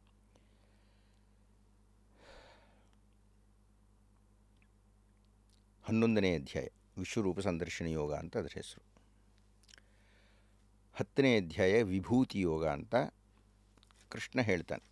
ನಾನು ಇಂತಿಂಥ ವಿಷಯದಲ್ಲಿ ಹೀಗೀಗಿದ್ದೇನೆ, ಧನುರ್ಧಾರಗಳಲ್ಲಿ ರಾಮನಾಗಿದ್ದೇನೆ, ಮನಸ್ಸು ಇಂದ್ರಿಯಗಳಲ್ಲಿ ಪ್ರಧಾನವಾಗಿದೆ, ಮೃಗಗಳಲ್ಲಿ ಸಿಂಹನಾಗಿದ್ದೇನೆ, ಹೀಗೆಲ್ಲ ಹೇಳ್ತೇನೆ. ಇಂತಿಂಥ ಕಡೆ ಹೀಗಿದ್ದೀನಿ. ಯದ್ಯದ್ವಿಭೂತಿ ಮತ್ಸತ್ವಂ ಶ್ರೀಮದುರ್ಜಿತಮೇವ ತತ್ತದೇವಾವಗಚ್ಚತ್ವಂ ಮಮ ತೇಜೋಂಶ ಸಂಭವಂ. ನೋಡೆಯ ಅರ್ಜುನ, ನೀನು ಪ್ರಪಂಚದಲ್ಲಿ ಯಾವುದು ವಿಭೂತಿಯಾಗಿ ಕಾಣುತ್ತದೋ, ವಿಭೂತಿ ಅಂದರೆ ವಿಶೇಷವಾದ ಭೂತಿ, ಭೂತಿ ಅಂದರೆ ಐಶ್ವರ್ಯ ಅಂತಂತ, ವಿಭೂತಿ ಅಂದರೆ ವಿಶೇಷವಾದ ಐಶ್ವರ್ಯ ಯಾವುದು ಕಾಣುತ್ತದೆಯೋ ಅಂದರೆ, ಉದಾಹರಣೆಗೆ ಕುಂಭಮೇಳ, ಅದಕ್ಕೆ ಸಮಾನವಾದ ಯಾವುದಿದೆ ರೀ? ಇಡೀ ಪ್ರಪಂಚದಲ್ಲಿ, ಈ ಭೂಗೋಳದಲ್ಲಿ, ಈ ಭೂಗ್ರಹದಲ್ಲಿ ಒಂದು 60 ಕೋಟಿ ಜನ ಒಟ್ಟಿಗೆ ಸೇರಿದ್ದಾರೆ ಅಂದರೆ ಅದಕ್ಕೆ ಸಮಾನವಾದ ಇನ್ಯಾವುದಿದೆ? ಓಹ್, ಏನೇ ಅದು ವಿಭೂತಿ, ವಿಶೇಷವಾದ ಸೌಂದರ್ಯ, ಅದು ವಿಶೇಷವಾದ ಐಶ್ವರ್ಯ, ಅದು ಅದಕ್ಕೆ ಸಮಾನವಾದ ಇಲ್ಲವೇ ಇಲ್ಲ. ಜೋಗ ಜಲಪಾತ, ಅದಕ್ಕೆ ಸಮಾನವಾದ ಯಾವುದೇ? ನಯಾಗರ ಬಿಟ್ಟರೆ, ಅಥವಾ ನಯಾಗರಾಗಿ ಬಿಟ್ಟಿದ್ದು ಇನ್ಯಾವುದಿದೆ? ಅದೆಲ್ಲ ಒಂದೊಂದೇ. ಯದ್ಯದ್ ವಿಭೂತಿ ಮತ್ಸತ್ವಂ, ಯಾವ ಯಾವ ವಿಶೇಷವಾದ ಅನುಭವಗಳು ನಮಗನ್ನಿಸುತ್ತೋ ಅಲ್ಲಿ ನಾನಿದ್ದೀನಿ ಅಂತ ಕೃಷ್ಣ ಹೇಳಿದ್ದಾನೆ. ಅದಕ್ಕೆ ಅರ್ಜುನ ಕೇಳಿದ 11ನೇ ಅಧ್ಯಾಯದಲ್ಲಿ, ಆಯ್ತಪ್ಪ ಇಷ್ಟೆಲ್ಲ ನೀನು ಉಪನ್ಯಾಸ ಕೊಟ್ಬಿಟ್ಟೆ, ನಂಗೆ ನೋಡೋ ಇಷ್ಟ ಇದೆಯಲ್ಲ, ಅದನ್ನು ಎಲ್ಲೆಲ್ಲಿ ಕಾಣಿಸ್ತಿದೆಯಾ, ಹೇಗಾಗಿದೆಯಾ ಅಂತ ಹೇಳಿದೆ, ನನಗೆ ಕಾಣಿಸ್ಬೇಕಲ್ಲ, ಹಾಗೇನಾದರೂ ತೋರಿಸ್ತೀಯಾ ಅಂತ ಹೇಳಿ. ಆಯಿತು ನೋಡು ಅಂತ ಹೇಳಿ ಕೃಷ್ಣ ಭೂಮ್ಯಾಕಾಶಗಳನ್ನು ಮೀರಿ ಬೆಳೆದು ಸಕಲ ಆಯುಧಗಳನ್ನು ಧರಿಸಿ ನೂರಾರು ಮುಖಗಳಲ್ಲಿ ಅನೇಕಾನೇಕ ಹೊಟ್ಟೆಗಳಲ್ಲಿ ಕಾಲುಗಳಲ್ಲಿ ಬೆಳೆದು ನಿಂತು, ಪಶ್ಯಮೇ ಯೋಗಮೈಶ್ವರಂ, ಯೋಗದ ಐಶ್ವರ್ಯವನ್ನು ನೋಡೆಯ ಅರ್ಜುನ ಅಂತ ಕೃಷ್ಣ ಹೇಳಿದ. ಈಗ ಮುಂದಿನ ಭಾಗ ನೀವು ಗಮನ ಇಟ್ಟು ಕೇಳಬೇಕು, ಅದು ನಿಮ್ಮ ಪ್ರಶ್ನೆಗೆ ಉತ್ತರ. ಅರ್ಜುನ ಹೇಳ್ದ, ನೋಡ್ದ, ಏನು ಕಾಣಿಸ್ತಾನೆ ಇಲ್ವಲ್ಲಪ್ಪ ಅಂದ. ನೀನೇನೋ ಭೂಮ್ಯಾಕಾಶಗಳು ಬೆಳೆದಿದ್ದೀನಿ ಅಂತ ಹೇಳ್ತಾ ಇದ್ದೀಯಾ, ನನಗೇನು ಕಾಣಿಸ್ತಾ ಇಲ್ವಲ್ಲ. ಅದಕ್ಕೆ ಕೃಷ್ಣ ಹೇಳ್ತಾನೆ, ಭಾಳ ದೊಡ್ಡ ಉತ್ತರ, ಭಾಳ ನನಗೆ ತುಂಬ ಪ್ರಿಯವಾದ ಉತ್ತರ, ಅದು ನಿಮ್ಮ ಪ್ರಶ್ನೆಗೆ ಸಂಬಂಧಪಟ್ಟ ಉತ್ತರ. ನ ತು ಮಾಂ ಶಕ್ಯಸೇ ದ್ರಷ್ಟುಂ, ದ್ರಷ್ಟುಂ ಅಂದರೆ ನೋಡ್ತಕ್ಕಂಥದ್ದು, ಮಾಂ ನನ್ನನ್ನು ನೋಡೋದು, ತು ನಿನಗೆ, ಶಕ್ಯಂ ನ ತು ಮಾಂ ಶಕ್ಯಸೇ ದ್ರಷ್ಟುಂ, ನಿನಗೆ ನೀನು ಪ್ರಯತ್ನಪಟ್ಟು ನನ್ನನ್ನು ನೋಡೋಕ್ಕಾಗಲ್ಲ. ಆದರೆ ಅನೇನೈವ ಸ್ವಚಕ್ಷುಷ, ಸ್ವಚಕ್ಷುಷ ನಿನ್ನ ಕಣ್ಣುಗಳಿಂದ ನಿನಗೆ ನನ್ನನ್ನು ನೋಡೋಕ್ಕೆ ಸಾಧ್ಯ ಇಲ್ಲ. ನೋಡಬೇಕಾ? ನೋಡಬೇಕಾಗಿದ್ದರೆ ನಾನು ನಿನಗೆ ವಿಶೇಷವಾದ ಕಣ್ಣು ಕೊಡಬೇಕು. ದಿವ್ಯಂ ದದಾಮಿ ತೇ ಚಕ್ಷು. ಚಕ್ಷು ಕಣ್ಣನ್ನು, ತೇ ನಿನಗೆ ದಿವ್ಯವಾಗಿರೋ ಕಣ್ಣನ್ನು ನಾನು ಕೊಡ್ತೀನಿ ನಿನಗೆ. ಪಶ್ಚಿಮೇ ಯೋಗಮೇಶ್, ಈಗ ನೋಡು ಅಂಥೇಳಿ ವಿಶೇಷವಾದ ದೃಷ್ಟಿಯನ್ನು ಕೃಷ್ಣ ಕೊಟ್ಟ. ಯಾರು ಕೊಟ್ಟಿದ್ದು? ಕೃಷ್ಣ. ನಾನು ಕೊಡೋಕ್ಕಾಗಲ್ಲ, ನಾನು ಪ್ರಯತ್ನಪಟ್ಟರೆ ಕಾಣಲ್ಲ ಅದು. ಆತನೇ ಪ್ರಯತ್ನಪಟ್ಟು, ಭಗವದ್ಗೀತೆಯೇ ಪ್ರಯತ್ನಪಟ್ಟು, ಭಗವದ್ಗೀತೆಯೇ ಅನುಗ್ರಹಿಸಿ ನಿಮ್ಮನ್ನು ಹತ್ರಕ್ಕೆ ತಗೋಬೇಕು. ಇದು ಕರ್ಮಕ್ಕೆ ಸಂಬಂಧಪಟ್ಟಿದೆಯಾ? ಕರ್ಮಕ್ಕೇ ಸಂಬಂಧಪಟ್ಟಿರೋದು. ಸುಮ್ಮನೆ ಬರಲ್ರಿ. ನಾನು ಬಹಳ ಪ್ರಯತ್ನ ಪಟ್ಟಿದ್ದೀನಿ. ನನ್ನ ಹೆಂಡತಿ ಬಹಳ ದೊಡ್ಡ ಸಾಫ್ಟ್ವೇರ್ ಇಂಜಿನಿಯರ್, ಅವಳು ಅರ್ಜೆಂಟ್ ಫ್ಯಾಕಲ್ಟಿಯಲ್ಲಿದ್ದಾಳೆ. ನನ್ನ ಮಕ್ಕಳಿಬ್ಬರೂ ಸಾಫ್ಟ್ವೇರ್ ಇಂಜಿನಿಯರ್ಸು. ಅವ್ರು ಯಾರಿಗೂ ಗೊತ್ತಿಲ್ಲದೆ ಒಂದು ಸಲ ನಾನು ನೂರಾರು ಪುಸ್ತಕಗಳಿದೆ, ಒಂದು ಪುಸ್ತಕವನ್ನು ಪುಟಾಣಿ ಪುಸ್ತಕ ತಗೊಂಡು ಒಂದೆರಡು ಪುಟ ಓದೋಕ್ಕೆ ಪ್ರಯತ್ನಪಟ್ಟೆ. ಸೊ 4-5 ದಿವಸ ಪ್ರಯತ್ನಪಟ್ಟೆ. ಒಂದು ಪುಟವೂ ಅರ್ಥ ಆಗಲಿಲ್ಲ ನನಗೆ, ಅರ್ಥವೇ ಆಗಲಿಲ್ಲ. ಅವ್ರಿಗೆ ಭಾಳ ಸುಲಭ ಗೊತ್ತಾಗ್ಬಿಡುತ್ತೆ. ನನಗೆ ಅದು ಅರ್ಥ ಮಾಡಿಕೊಳ್ಳುವ ಗ್ರಹಣ ಶಕ್ತಿಯನ್ನು ಈ ತಲೆಯಲ್ಲಿ ಆ ಶಕ್ತಿ ತುಂಬಿಲ್ಲ. ಅದನ್ನು ಸ್ವಪ್ರಯತ್ನ, ಮನುಷ್ಯ ಪ್ರಯತ್ನದಿಂದ ತುಂಬಿಸ್ಕೊಳ್ಳೋಕ್ಕೂ ಸಾಧ್ಯ ಇಲ್ಲ. ಪ್ರಯತ್ನ ಪಟ್ಟೆ, ಆಗಲಿಲ್ಲ. ಓಕೆ. ಈಗ ನೋಡಿ, IAS ಪರೀಕ್ಷೆ ಅಂತ ಇದೆ, ನಿಮಗೆ ಗೊತ್ತಿದೆ. ಲಕ್ಷಾಂತರ ಜನ ಪ್ರಯತ್ನ ಪಡ್ತಾರೆ, ಎಲ್ಲರಿಗೇನೂ ಆಗಲ್ಲ. ಈಗ 40 ವರ್ಷ ತನಕ ಮಾಡಿಬಿಟ್ಟಿದ್ದಾರೆ. ಪ್ರಯತ್ನ ಪಡ್ತಾರೆ, ಸೋಲ್ತಾರೆ, ಪ್ರಯತ್ನ ಪಡ್ತಾರೆ, ಸೋಲ್ತಾರೆ, ಪ್ರಯತ್ನ ಪಡ್ತಾರೆ, ಸೋಲ್ತಾರೆ. 22 ವರ್ಷದ ಒಂದು ಹುಡುಗಿ ಗೆದ್ದುಬಿಡ್ತಾಳೆ ಎರಡನೇ ಪ್ರಯತ್ನಕ್ಕೆ. ಮೈಸೂರಿನಿಂದ ಯಾರೋ ಒಬ್ಬಾಕೆ ಇದ್ದಾಳೆ ಹುಡುಗಿನ್ರಿ. ನಾನು 22-23 ವರ್ಷಕ್ಕೆ IAS ಆಫೀಸರ್ ಇವತ್ತಿನ ದಿವಸ. ಅದು ಹೇಗೆ ಸಾಧ್ಯ? ಪಾಪ ಪ್ರಯತ್ನ ಪಡ್ತಿದ್ದಾರಪ್ಪ, ಕಷ್ಟಪಟ್ಟು. ಆಗಲ್ಲ. ಬುದ್ಧಿ ಕರ್ಮಾನುಸಾರಿಣಿ. ಭಗವದ್ಗೀತೆಯ ಪಥಕ್ಕೆ ನೀವು ಹೋಗಬೇಕು ಅಂದ್ರೇ ಬುದ್ಧಿ ಇರಬೇಕು ಅದಕ್ಕೆ. ನಾನು ನಂಬುತ್ತೀನಿ, ನಾನು ಇಷ್ಟು ವರ್ಷಗಳ ಅಧ್ಯಯನದಲ್ಲಿ ನಂಬುತ್ತೀನಿ, ನಾನು ಈ ಪೂರ್ವಜನ್ಮ ಪುನರ್ಜನ್ಮಗಳನ್ನು ಭಾರತ ಪ್ರಪಂಚಕ್ಕೆ ಕೊಟ್ಟಿರತಕ್ಕಂಥ ಒಂದು ವಿಶೇಷವಾದ ತಪಸ್ಸಿನ ಕೊಡುಗೆ. ಈ ಪೂರ್ವಜನ್ಮ ಪುನರ್ಜನ್ಮ, ಈ ಪೂರ್ವಜನ್ಮ ಪುನರ್ಜನ್ಮಗಳನ್ನು ನಂಬುವ ನಾನು ಎಷ್ಟೋ ಜನ್ಮಗಳಲ್ಲಿ ಭಗವದ್ಗೀತೆಗೆ ಸೇವಕ ಆಗಿಬಿಟ್ಟಿದ್ದೀನಿ, ಅಧ್ಯಯನ ಮಾಡಿಬಿಟ್ಟಿರ್ಬೇಕು ನಾನು. ಆದ್ದರಿಂದ ಈಗ ನನಗೆ ಭಗವದ್ಗೀತೆ ಒಲ್ದು ಬಿಟ್ಟಿದೆ. ಮಸಲ್ ಮೆಮರಿ ಅಂತಾರಲ್ಲ, ಹಾಗೆ ಇದು ಸೋಲ್ ಮೆಮರಿ. ಹೌದು ಹೌದು, ಭಾಳ ಚೆನ್ನಾಗಿ ಹೇಳಿದ್ರಿ ನೀವು. ಅದಕ್ಕೆ ನೀವು ಲಕ್ಷ್ಮಿ, ಅದಕ್ಕೆ ನೀವು ರಶ್ಮಿ. ಇಲ್ಲ ಸರ್, ಭಾಳ ಚೆನ್ನಾಗಿ ಹೇಳಿದ್ರಿ. ಆತ್ಮಸ್ಮರಣೆ. ಓಹೋ. ಆದ್ದರಿಂದ ಎಲ್ಲರೂ ಭಗವದ್ಗೀತೆಯ ಹತ್ತಿರ ಬರುವುದಿಲ್ಲ, ಬಂದವರೆಲ್ಲರೂ ಓದುವುದಿಲ್ಲ, ಓದಿದರೆ ಎಲ್ಲರಿಗೂ ಅರ್ಥವಾಗುವುದಿಲ್ಲ, ಅರ್ಥವಾದರೂ ಎಲ್ಲರಿಗೂ ಆಳವಾದ ದರ್ಶನ ಆಗೋದಿಲ್ಲ, ಎಲ್ಲೋ ಒಬ್ಬೊಬ್ಬರಿಗಾಗುತ್ತೆ. ಸೊ ಈ ಮಧ್ಯ ಹಾಗಿದ್ರೆ ಭಗವದ್ಗೀತೆನಲ್ಲೇ ಇರುವಂತಹ ಧರ್ಮ ಮತ್ತು ಕರ್ಮ ಅನ್ನೋ ಪದನ ನಾನಿವತ್ತು ಹೇಗೆ ಅರ್ಥೈಸ್ಕೊಂಡು ನನ್ನ ಕರ್ಮ ಅಥವಾ ನನ್ನ ಧರ್ಮ ನಾನು ಹೇಗೆ ಪಾಲಿಸಬೇಕು ಸರ್? ಧರ್ಮ ಕರ್ಮ ಅನ್ನುವುದು ಆಡು ಭಾಷೆಯ ಮಾತುಗಳು. ಸರಿ. ಬುದ್ಧಿ ಮತ್ತು ವಿದ್ಯೆ ಅನ್ನೋದು ಶಾಸ್ತ್ರೀಯ ಭಾಷೆಗಳು. ಆದ್ದರಿಂದ ಭಗವದ್ಗೀತೆ ನಿಮಗೆ ಏನು ಹೇಳುತ್ತೆ ಅಂದರೆ, ಈ ಪ್ರಶ್ನೆಗೆ ಉತ್ತರ ಅಂತ ಏನು ಹೇಳುತ್ತೆ ಅಂದರೆ, ನೀವೇ ಉದ್ಧರಿಸಿದಂತಹ ಶ್ಲೋಕ, ಕರ್ಮಣಿ ಏವ ಅಧಿಕಾರಸ್ಥೆ. ನಿಮ್ಮ ಕರ್ತವ್ಯವನ್ನು ಮಾಡುವುದರಲ್ಲಿ ಅದರ ಮೇಲೆ ಮಾತ್ರವೇ ನಿಮಗೆ ಅಧಿಕಾರ. ನಿಮ್ಮ ಕರ್ತವ್ಯವನ್ನು ನೀವು ಮಾಡ್ತೀರಿ. ಮಾ ಫಲೇಶು, ಅದರಿಂದ ಏನು ಉತ್ಪತ್ತಿಯಾಗುತ್ತೆ, ಏನು ಫಲ ಸಿಗುತ್ತೆ, ಅದರ ಮೇಲೆ ನಿಮ್ಮ ಅಧಿಕಾರ ಇಲ್ಲ. ಕಾನೂನನ್ನು ಓದುವುದಷ್ಟೇ ನನ್ನ ಕರ್ತವ್ಯ ಆಗಿತ್ತು, ಫಲಿತದ ಮೇಲೆ ನನ್ನ ಅಧಿಕಾರ ಇಲ್ಲ, ಅನುತ್ತೀರ್ಣನಾಗ್ಬಿಟ್ಟೆ. ಎಷ್ಟೋ ಬಾರಿ ನಾವು ಬಹಳ ಚೆನ್ನಾಗಿ ಗೆಲ್ತೀವಿ ಅಂತ ಮಾಡ್ತೀವಿ, ಆಗಲ್ಲ. ಅಣ್ಣಾಮಲೈ ಎಷ್ಟು ಕಷ್ಟಪಟ್ಟರು, ಎಂಥ ಅಧಿಕಾರ ಬಿಟ್ಟರು. ತಮಿಳುನಾಡು ಸೋತರು. ಲಕ್ಷ್ಮಿ ಅಂತ ಒಬ್ಬಾಕೆ ಆಂಧ್ರ ಪ್ರದೇಶದ ಹೆಣ್ಣು, ಆಕೆ ಅಸಾಸುದ್ದೀನ್ ಎದುರುಗ ನಿಂತರು. ಏನು ಮಾತಾಡ್ತಾಳೆ, ಏನು ಅದ್ಭುತವಾದಂಥ ಶಕ್ತಿ, ಏನು ಉದ್ಧರಿಸ್ತಾಳಾಕೆ, ಪ್ರತಿಮವಾದಂಥ ವಾಗ್ಮಿ. ಸೋತೋಗ್ಬಿಟ್ರಾಗೆ. ದೆಹಲಿಯ ಮುಖ್ಯಮಂತ್ರಿ ಸ್ಥಾನಕ್ಕೆ ಎಷ್ಟೆಲ್ಲ ಪಟ್ಟಿಗಳಿತ್ತು. ಸ್ಮೃತಿ ಇರಾನಿ ಆಗೇ ಆಗ್ತಾರೆ ಅಂತ ಇದ್ದರು, ಎಲ್ರಿಗೂ ಗೊತ್ತಿತ್ತಾಕೆ. ಆದರೆ ಯಾರೋ ಇನ್ನೊಬ್ಬರು ಬಂದುಬಿಟ್ರು. ಆಕೆ ಹಿನ್ನೆಲೆ ಅದೊಂದು ದೊಡ್ಡದಿದೆ. ಈಗ ಬಂದಿರತಕ್ಕಂಥ ದೆಹಲಿಯ ಮುಖ್ಯಮಂತ್ರಿ ಹೆಸರೇ ಕೇಳಿರಲ್ಲ ನಾವು, ಆಗಿಬಿಟ್ರಕ್ಕೆ. ಮೋದಿ ಹೆಸರೇ ಯಾರು ಕೇಳಿದ್ರು 10 ವರ್ಷಗಳ ಹಿಂದೆ, ಆಗಿಬಿಟ್ರಲ್ಲ ಅವರು. ಅವರು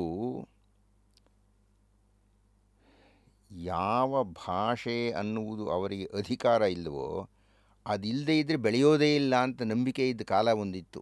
ಆಂಗ್ಲ ಭಾಷೆ ಇರಬೇಕು. ಮೋದಿಯವರಿಗೆ ಆಂಗ್ಲ ಭಾಷೆ ಎಷ್ಟು ಬರಲ್ಲ, ಆದರೆ ಇಡೀ ಪ್ರಪಂಚ ಗೆದ್ದುಬಿಡ್ತಾರೆ ಅವರು.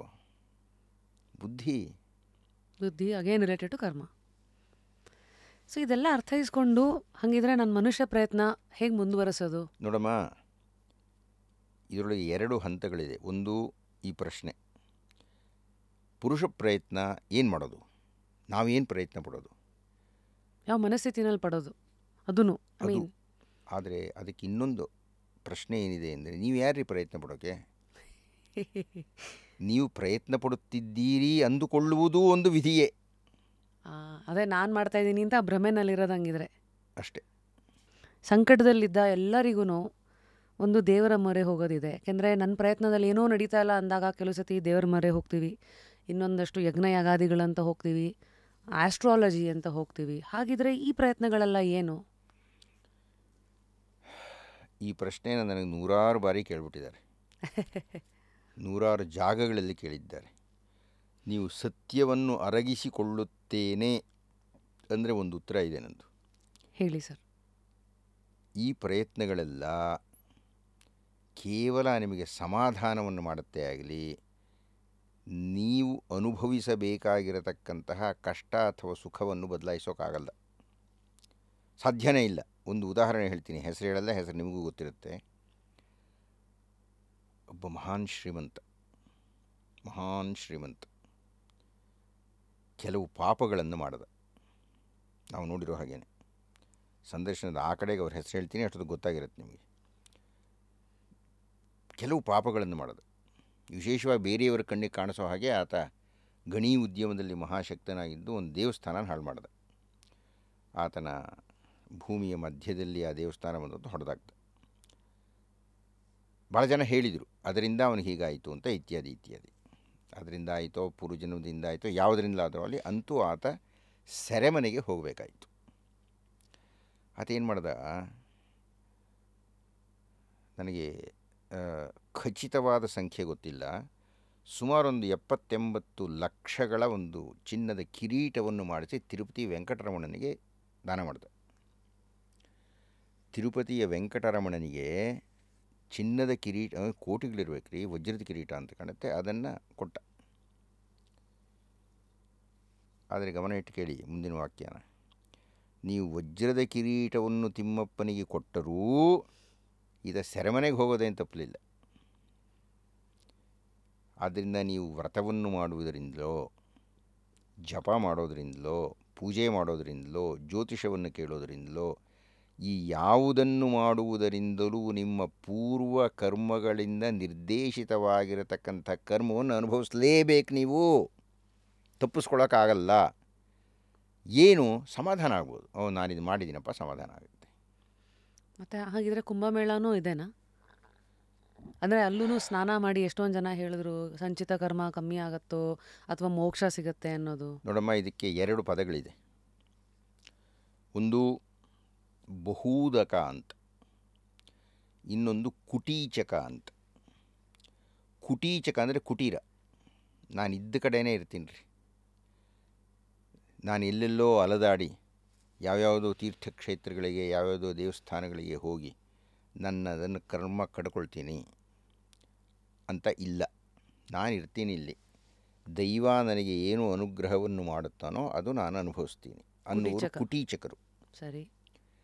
ಬಹು ಉದಕ, ಅನೇಕ ತೀರ್ಥಕ್ಷೇತ್ರಗಳಿಗೆ ಹೋಗಿ ಸ್ನಾನ ಮಾಡಿ ಪಾಪವನ್ನು ಪರಿಹಾರ ಮಾಡ್ಕೊಳ್ತಕ್ಕಂಥದ್ದು, ಇದು ಬಹುದಕರು. ಅಂದರೆ ತೀರ್ಥಕ್ಷೇತ್ರಗಳಿಗೆ ಹೋಗೋದ್ರಿಂದ ಪಾಪ ಕಮ್ಮಿ ಆಗೋದು ನಿಜ ಹಾಗಿದ್ರೆ ಅಂತ ನಂಬತಕ್ಕಂಥವ್ರು ಒಂದು ಗುಂಪು. ಓಕೆ. ಇದ್ದ ಕಡೆಯೇ ನಾನು ಶುದ್ಧನಾಗಿರ್ತೀನಿ ಅನ್ನತಕ್ಕಂಥದ್ದು ಇನ್ನೊಂದು ಗುಂಪು. ಈ 2ರೊಳಗೆ ಯಾವುದು ಸರಿ ಯಾವುದು ತಪ್ಪು ಅನ್ನೋ ಪ್ರಶ್ನೆ ಇಲ್ಲ. ಅವರವರ ಜೀವನದಲ್ಲಿ ಅವರವರ ಅನುಭವದಲ್ಲಿ ಯಾವುದು ಅವರಿಗೆ ಸರಿ ಅನಿಸುತ್ತೋ ಅದನ್ನು ಅವ್ರು ಮಾಡ್ತಾರೆ, ಅವ್ರಿಗೆ ಸಮಾಧಾನ ಆಗಬೇಕು. ಸರಿ, ಹಾಗಾಗುತ್ತೆ. ಹೀಗಾಗಿ ಕುಂಭಮೇಳದಲ್ಲಿ 64 ಕೋಟಿ ಜನ ಮಿಂದೆ ಇದ್ದಿದ್ದಾರೆ ಅಂದರೆ ಅದು ಅವ್ರ ಶ್ರದ್ಧೆ, ಅದು ಅವರ ನಂಬಿಕೆ. ಅವ್ರಿಗೆ ಅದರಿಂದ ಅನುಕೂಲ ಆಗೇ ಆಗುತ್ತೆ, ಯಾಕೆಂದರೆ ಆ ನಂಬಿಕೆ ಎಷ್ಟು ತೀವ್ರವಾಗಿದೆ. ಆದರೆ ಇನ್ನೊಂದಷ್ಟು ಜನ ಹೇಳ್ತಾರೆ, ಅಯ್ಯೋ ಕಾವೇರಿಯಲ್ಲಿ ನಾವು ಸ್ನಾನ ಮಾಡೋಣ ಬಿಡ್ರಿ, ಅಲ್ಲಿ ಯಾಕೆ ಹೋಗಬೇಕು ಅಂತಾರೆ ಅವರು. ಇಲ್ಲೇ ಕರ್ನಾಟಕದಲ್ಲೇ ಒಂದು ತ್ರಿವೇಣಿ ಸಂಗಮ ಅಂತಿದೆ, ಅಲ್ಲೇ ಮಾಡೋಣ ಬಿಡಿ ಅಂತಾರೆ. ಇನ್ಯಾರೋ ಹೇಳ್ತಾರೆ, ಈಗ ನಾವು ಕಾಶಿಗೆ ಹೋಗಿದ್ವಿ, ಅಲ್ಲಿ ಗಂಗಾ ನದಿಯಲ್ಲಿ ಸ್ನಾನ ಮಾಡುವುದು ಪರಮಶ್ರೇಷ್ಠ, ಪರಮ ಪವಿತ್ರ ಇತ್ಯಾದಿ ಇತ್ಯಾದಿ ವಿವರಣೆ. ನಾನು ಉಳ್ಕೊಂಡಿದ್ದಂಥ ಹೋಟೆಲ್ನಲ್ಲಿ ಕೊಳವೆಯಲ್ಲಿ ಬರೋದು ಅದೇ ಗಂಗಾ ನದಿನೇ, ಅಲ್ಲಿ ಸ್ನಾನ ಮಾಡಿದರೂ ನಡೆಯುತ್ತೆ ಅಂತ ಅಂದುಕೊಳ್ಳುವುದು ನನ್ನ ಮಿತಿ ಇರಬಹುದು. ಗಂಗಾ ನದಿಯಲ್ಲಿ ಸ್ನಾನ ಮಾಡುವುದಕ್ಕೂ ನಾನು ನನ್ನ ಬಚ್ಚಲ ಮನೆಯಲ್ಲಿ ಸ್ನಾನ ಮಾಡೋಕ್ಕೂ ನನಗೆ ವ್ಯತ್ಯಾಸ ಇಲ್ಲ. ಹಾಗಂತ ನೀವು ಅದು ಒಪ್ಪಬೇಕು ಅಂತ ನಾನು ಹೇಳೋಕ್ಕಾಗಿಲ್ಲ. ಯಾಕೆಂದರೆ ನಿಮಗೆ ಗಂಗಾ ನದಿಯಲ್ಲಿ ಮುಳುಗಿದ್ರೇ ಸಮಾಧಾನ, ತೃಪ್ತಿ. ಅದು ಜಾಗ ಮಹಿಮೆ ಅಂತೆಲ್ಲ ಇರುತ್ತಾ? ಹೌದು. ಈಗ ತೀರ್ಥಕ್ಷೇತ್ರ ಅಂತ ಕರೆಯೋದೇ ಆ ಕಾರಣದಿಂದ. ಆದರೆ ಕಾಶಿನೂ ಒಂದು ತೀರ್ಥಕ್ಷೇತ್ರ, ಇಡೀ ಕಾಶಿನೇ ಕ್ಷೇತ್ರ. ಅದು ಅದಕ್ಕೊಂದು ಮಿತಿ ಹಾಕೋಕ್ಕಾಗಲ್ವೇ? ಈಗ ಕುಂಭಮೇಳದಲ್ಲೇ ಎಷ್ಟು ಮೈಲ್ ದೂರದಲ್ಲಿ ಅದಿದೆ, ಇಂಥ ಕಡೆ ಅಂತಿಲ್ವಲ್ಲ ಅದು. ಆದ್ದರಿಂದ ಯಾಗ, ಯಜ್ಞ, ಜ್ಯೋತಿಷ ಇದೆಲ್ಲ ಸತ್ಯವನ್ನು ಅರ್ಥ ಮಾಡಿಕೊಂಡರೆ, ನನ್ನ ಅಧ್ಯಯನದ ಮಿತಿಯಲ್ಲಿ ಹೇಳಬೇಕು ಅಂದರೆ ಅದು ನಿಮಗೆ ಮನಸ್ಸಿಗೆ ಸಮಾಧಾನವನ್ನು ಕೊಡುತ್ತೆ. ಆಗಲಿ ನೀವು ಮಾಡಿರತಕ್ಕಂಥ ಪಾಪ ಎಲ್ಲ ಪರಿಹಾರ ಆಗುತ್ತೆ ಅಂದರೆ, ಹಾಗೆ ಆಗುವುದು ನಿಜವಾದರೆ, ಹಾಗೆ ನಿಜ ಮಾಡತಕ್ಕಂಥ ಕೊಡತಕ್ಕಂಥ ದೇವರು ಬಹಳ ದೊಡ್ಡ ಲಂಚಕೋರ ಆಗ್ತಾನೆ ಅಂತ ನನಗನ್ಸುತ್ತೆ. ನಾವು ಮಾಡಿದ ಅನುಭವಿಸ್ಬಿಡ್ಬೇಕ್ರಿ, ಅದಕ್ಕೆ ಸವಿಬೇಕು. ಪುಟ್ಟ ದಾರಿ, ಸೀಳು ದಾರಿ, ಹತ್ತಿರದ ದಾರಿ ಇಲ್ಲ. ಭಗವದ್ಗೀತೆಯನ್ನು ಓದುವುದರಿಂದ ಇದಕ್ಕೆ ಸಮಾಧಾನ ಸಿಗುತ್ತೆ ನಿಮಗೆ. ಈ ಸತ್ಯ ಅರ್ಥ ಆಗುತ್ತೆ, ನಾನು ಪೂರ್ವಜನ್ಮದಲ್ಲಿ ಏನೋ ಮಾಡಿದ್ದೀನಪ್ಪ, ನನಗೆ ಅನುಭವಿಸ್ಬಿಡ್ತೀನಿ. ಇದಕ್ಕೊಂದು ಕಥೆ ಹೇಳ್ತೀನಿ. ಶ್ರೀ ಶ್ರೀ ಚಂದ್ರಶೇಖರ ಭಾರತಿ ಮಹಾಸ್ವಾಮಿಗಳ ಹೆಸರು ಕೇಳಿದ್ದೀರಾ ನೀವು? ಕೇಳಿದ್ದೀರಿ. ಅವರ ಹಿಂದಿದ್ದವರು ವೃದ್ಧ ನೃಸಿಂಹ ಭಾರತಿ ಮಹಾಸ್ವಾಮಿಗಳು ಅಂತ. ಇದೊಂದು ಕಥೆ ಇಲ್ಲ, ನಡೆದಿದ್ದ ಘಟನೆ, ಕಥೆ ಅನ್ನೋ ಹಾಗೆ ಹೇಳ್ತಾ ಇದ್ದೀನಿ. ಅವರಿಗೆ ವದರಸನ್ನಿ ಇತ್ತು. ವದರಸನ್ನಿ ಅಂದರೆ ಅಂತ ಪಾರ್ಕಿನ್ಸನ್. ಬಹಳ ದೊಡ್ಡ ಪಟ್ಟದಲ್ಲಿ ಕೂತಿದ್ದಾರೆ, ಜಗದ್ಗುರು ಪಟ್ಟದಲ್ಲಿದ್ದಾರೆ. ಆದರೆ ಈ ಪಾರ್ಕಿನ್ಸನ್ ನಾಲಿಗೆನೂ ಅಲ್ಲಾಡುತ್ತೆ, ಹೀಗಾಗಿ ಮಾತು ಸರಿಯಾಗಿ ಆಡೋಕ್ಕಾಗಲ್ಲ. ನಾನು ಹೇಳ್ತಾ ಇರ್ತಕ್ಕಂಥದ್ದು ಈಗ ಇರತಕ್ಕಂಥ ಶ್ರೀ ಶ್ರೀ ವಿಧುಶೇಖರ ಭಾರತಿ ಮಹಾಸ್ವಾಮಿಗಳ ಹಿಂದಿನ ಶ್ರೀ ಶ್ರೀ ಭಾರತೀ ತೀರ್ಥ ಮಹಾಸ್ವಾಮಿಗಳ ಹಿಂದಿನ ಶ್ರೀ ಶ್ರೀ ಅಭಿನವ ವಿದ್ಯಾತೀರ್ಥ ಮಹಾಸ್ವಾಮಿಗಳ ಹಿಂದಿನ ಶ್ರೀ ಶ್ರೀ ಚಂದ್ರಶೇಖರ ಭಾರತಿ ಮಹಾಸ್ವಾಮಿಗಳ ಹಿಂದಿನ ಆ ಪಟ್ಟಿಯಲ್ಲಿ ಹಿಂದಿನವರು ಇವರು. ಅವ್ರ ಕಾಲದ್ದು ಮೈಸೂರಿನಲ್ಲಿ ಜಯಚಾಮರಾಜೇಂದ್ರ ಒಡೆಯರವರು ಮಹಾರಾಜರಾಗಿದ್ದರು. ಇವರು ಈ ಒದ್ದಾಟದಲ್ಲಿ ಇದ್ದಾಗ ಪ್ರತಿನಿತ್ಯ ಶಾರದಾ ಪೂಜೆ ಮಾಡಬೇಕು. ಶೃಂಗೇರಿ ಶಾರದೆಗೆ ಪೂಜೆ ಮಾಡಬೇಕು, ಅದು ಅವರ ನಿಯಮ ಅಂತ. ಕೈ ಕಾಲು ಎಲ್ಲ ಅಲ್ಲಾಡೋದು. ಅವರೇ ಪೀಠಕ್ಕೆ ಹೋಗಿ ಕೂತ್ಕೋಬೇಕು ಅಂದರೆ ಆ ಕಡೆ ಈ ಕಡೆ ಇಬ್ಬರು ಶಿಷ್ಯರು ಕರ್ಕೊಂಡು ಹೋಗಿ ಅಲ್ಲಿ ಕೂಡಿಸ್ಬೇಕು. ಇದು ಪರಿಸ್ಥಿತಿ. ಅಲ್ಲಿ ಕೂತ್ಕೊಂಡ್ಮೇಲೆ ಶಿಷ್ಯರೆಲ್ಲ ವಸ್ತುಗಳನ್ನು ತಂದಿಡೋದು. ಅವರು ತೆನುಗರು. ನೀವು ತೆನುಗು ಬರುತ್ತಾ ನಿಮಗೆ? ಸ್ವಲ್ಪ ಅರ್ಥ ಆಗುತ್ತೆ. ಅವರು ಇನ್ನೇನು ಪೂಜೆ ಮಾಡಬೇಕು ಅಂದಾಗ ಈ ಶಾಟಿ ಹೊದ್ಕೊಳ್ತಾ ಇದ್ರು, ಕಾವಿದು ಅಂತ ಶಿಷ್ಯನಿಗೆ ಹೇಳಿ ಅದನ್ನು ತೆಗೆದು ಅವ್ರ ಕೈಯಲ್ಲಿ ಒಂದು ದಂಡ ಇರುತ್ತೆ, ಆ ದಂಡನ ಮೂಲೆಯಲ್ಲಿಟ್ಟು ಈ ಶಾಟಿಯನ್ನು ತೆಗೆದು ಪ್ರಾರಬ್ಧಮ ಪೋ ಅನ್ನೋರು. ಏ ಪ್ರಾರಬ್ಧವೇ ತೊಲಗು, ಹೋಗು. ಹಿಂದಿನ ಜನ್ಮದಲ್ಲಿ ಮಾಡಿರತಕ್ಕಂತಹ ಕರ್ಮ ಅನ್ನುವುದು ನಮಗೆ ಫಲ ಕೊಡೋದಕ್ಕೆ ಶುರು ಮಾಡೋದನ್ನು ಪ್ರಾರಬ್ಧ ಅಂತಾರೆ. ಆರಬ್ಧ ಅಂತ ಆರಂಭ ಆಗಿಬಿಟ್ಟಿದೆ, ಅಲ್ಲೇ ನಾನು ಅನುಭವಿಸ್ತಾ ಇದ್ದೀನಿ. ಪೋ, ಆ ಪೋ ಅಂತ ಇದ್ದಾಗೆ ಇವ್ರು ನೆಟ್ಗಾಗ್ಬಿಡೋರು. ಪಾರ್ಕಿನ್ಸನ್ಸ್ ಇಲ್ಲ. ಓಂ ಅಗ್ನಿಮೀಳೆ ಪುರೋಹಿತಂ ಯಜ್ಞಸ್ಯ ದೇವಂ ಮೃತ್ವಿಜಂ ಹೋತಾರಂ ರತ್ನಧಾತುಮಂ ಅಂತ ಮಂತ್ರ ಶುರು ಮಾಡಿಬಿಡೋರು. ಅಯ್ಯೋ, ನಾಲೆಗೆ ಅಲ್ಲಾಡೋದೇ ಕಷ್ಟವಾಗಿದ್ದ ಸ್ವಾಮಿಗಳು ತಪಸ್ಸಿನ ಪ್ರಭಾವದಿಂದ, ತಪಸ್ಸು ಆಗಲಿಂದ ಹೇಳ್ತೇನೆ, ತಪಸ್ಸಿನ ಪ್ರಭಾವದಿಂದ ಅವರ ವ್ಯಾಧಿಯನ್ನು ಮೀರಿ ಸಹಜವಾದ ಮನುಷ್ಯನೊಬ್ಬ, ಒಬ್ಬ ವೇದಾಂತಿಯೊಬ್ಬ, ಒಬ್ಬ ಪ್ರಕಾಂಡ ಪಂಡಿತನೊಬ್ಬ ಯಾವ ರೀತಿ ಮಂತ್ರಘೋಷವನ್ನು ಮಾಡಬಹುದೋ ಹಾಗೆ ಮಾಡ್ತಾಯಿದ್ರು. ಮಾಡೋರು, ಪೂಜೆ ಎಲ್ಲ ಮಾಡೋರು. ಶಾರದಾಂಬೆಗೆ ಶೃಂಗೇರಿಯ ನಿಯಮದಂತೆ ಅವರು ಪೂಜೆ ಮಾಡಿದ ಮೇಲೆ ಎಷ್ಟು 1000 ಜನ ಇದ್ದರೂ ಅವರಿಗೆಲ್ಲ ತೀರ್ಥ ಪ್ರಸಾದ ಕೊಟ್ಟ ಮೇಲೆ ಅವರು ಹೇಳ್ತಾ ಇದ್ದಿದ್ದು. ಅದು ಪದ್ಧತಿ ಈಗಲೂ ನಡ್ಕೊಂಡು ಬಂದಿದೆ. 5 ಜನ ಇರಲಿ, 5000 ಜನ ಇರಲಿ. ಈ ದುರವಸ್ಥೆಯ ದೇಹವನ್ನು ಹೊಂದಿದ ವ್ಯಕ್ತಿಯೊಬ್ಬ ತಪಸ್ಸನ್ನು ಮಾಡಿ ಅದರ ಮೇಲೆ ನಿಗ್ರಹ ಮಾಡ್ತಾಯಿದ್ರು. ಅವನ ಇಟ್ಟು ಕೇಳಬೇಕು ನೀವು. ಹಿಂದೆ ಕೊಟ್ಟಂಥ ಉದಾಹರಣೆಯಲ್ಲಿ ವಜ್ರದ ಕಿರೀಟವನ್ನು ತಿರುಪತಿಯ ತಿಮ್ಮಪ್ಪನಿಗೆ ಕೊಟ್ಟರೆ ಈತ ಸೆರೆಮನೆಗೆ ಹೋಗಿ ತಪ್ಪಿಸ್ಕೊಳ್ಳೋಕ್ಕಾಗಲಿಲ್ಲ ಅನ್ನುವುದಕ್ಕೆ ವಿರುದ್ಧವಾದ ಹೇಳಿಕೆ ಇದು.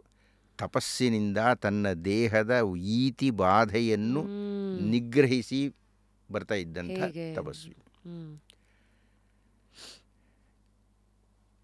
ಹೀಗೆ ಪ್ರತಿನಿತ್ಯ ನಡೀತಾ ಇತ್ತು.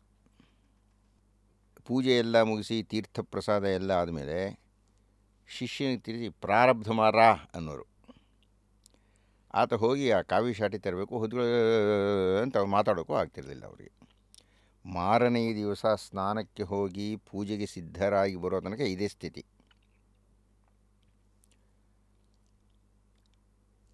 ಹೀಗೆ ಪ್ರತಿನಿತ್ಯ ನಡೀತಾ ಇತ್ತು. ಮೈಸೂರು ಮಹಾರಾಜರು ಜಯಚಾಮರಾಜೇಂದ್ರ ಒಡೆಯರಂತ, ಅವ್ರಿಗೂ ಶೃಂಗೇರಿ ಮಠಕ್ಕೂ ತುಂಬ ಸಂಪರ್ಕ ಜಾಸ್ತಿ. ಅವ್ರು ಹೋಗಿದ್ದಾರೆ ಒಂದು ಸಲ, ಇದನ್ನೆಲ್ಲ ನೋಡಿದ್ದಾರೆ. ಅವರು ತೀರ್ಥ ಪ್ರಸಾದ ಎಲ್ಲ ಕೊಟ್ಟರು, ಎಲ್ಲ ಆಯಿತು. ಸ್ವಾಮಿಗಳನ್ನ ಇವರು ಕೇಳಿದರು ಪ್ರಶ್ನೆ. ಸ್ವಾಮಿಗಳೇ, ತಾವು ತಪ್ಪು ತಿಳ್ಕೊಳ್ಳದೆ ಇದ್ದರೆ ನಾನೊಂದು ಪರಿಹಾರ ಹೇಳ್ತೀನಿ, ತಾವು ಅನ್ಯಥಾ ಭಾವಿಸಬೇಡಿ. ಆಟೋದಗಾಲೇ ನಾಲ್ಗೆ ಇಲ್ಲ ಅವರಿಗೆ, ಮತ್ತು ಪಾರ್ಕಿನ್ಸನ್ಸೆ. ಅದಕ್ಕೆ ಇವರು ಹೇಳಿದರು ರಾಜರು, ಸ್ವಾಮಿಗಳೇ, ನಿಮಗೆ ಹೋಗು ಅಂದ್ರೆ ಹೋಗಿಬಿಡುತ್ತೆ, ಬಾ ಅಂದ್ರೆ ಬರುತ್ತೆ, ನಿಮ್ಮ ಪ್ರಾರಬ್ಧ ಕರ್ಮ. ನೀವು ಯಾಕೆ ಹೋಗು ಅಂತ ಹೇಳಿ ಸುಮ್ಮನೆ ಆಗಿಬಿಡಬಾರ್ದು. ಅದ್ರ ಪಾಡಾಗ ಅದು ಅಲ್ಲಾಡ್ತಾ ಇರಲಿ. ಅದು ಕೋಲ್ ಅಲ್ಲಾಡ್ತಾ ಇತ್ತು, ಆ ಶಾಲು ಹೋಗಿದ್ದ. ನೀವು ಇನ್ನೊಂದು ಕೋಲ್ ತೊಗೊಂಬಿಡಿ, ಇನ್ನೊಂದು ಶಾಟಿ ತೊಗೊಂಬಿಡಿ, ಅದ್ರ ಪಾಡಾಗ ಅದು ಅಲ್ಲಾಡ್ತಾ ಇರಲಿ ಇಲ್ಲಿ ಅಲ್ವಾ. ಇದು ಒಳ್ಳೆ ಸಲಹೆ ಅಂತ ಅನ್ಸಲ್ವಾ ನಿಮಗೆ? ನನಗನ್ಸತ್ತೆ ಕರ್ಮ ಅದನ್ನು ನೋಡತ್ತಲ್ಲ ಅವಾಗ, ಮತ್ತು ಅದು ಸುತ್ಕೊಳ್ಳತ್ತಲ್ಲ. ಅದಕ್ಕೆ ಅವ್ರು ಹೇಳಿದರು, ನಾಳೆ ಬಾ ಮಾತಾಡ್ತೀನಿ ಅಂತ. ಈಗ ಹೇಳೋಕ್ಕಾಗಲ್ಲ ಅಂತ. ನಾಳೆ ಬಂದಿದ್ದಾಯಿತು. ಯಥಾ ಪ್ರಕಾರ ಈ ನಾಟಕ ಎಲ್ಲ ಆಯಿತು. ಆಮೇಲೆ ಮಹಾರಾಜರು ಬಂದರು. ಬನ್ನಿ ರಾಜರೇ, ಕೂತ್ಕೊಳ್ಳಿ. ಈಗ ಈ ಜನ್ಮದಲ್ಲಿ ನಾನೇನೋ ಹಿಂದಿನ ಜನ್ಮಗಳ ಪುಣ್ಯದಿಂದ ಈಗ ನಾನಿಲ್ಲಿ ಸ್ವಾಮಿಯಾಗಿದ್ದೀನಿ, ಶಾರದಾಂಬೆಯ ಅನುಗ್ರಹ ಆಗಿದೆ.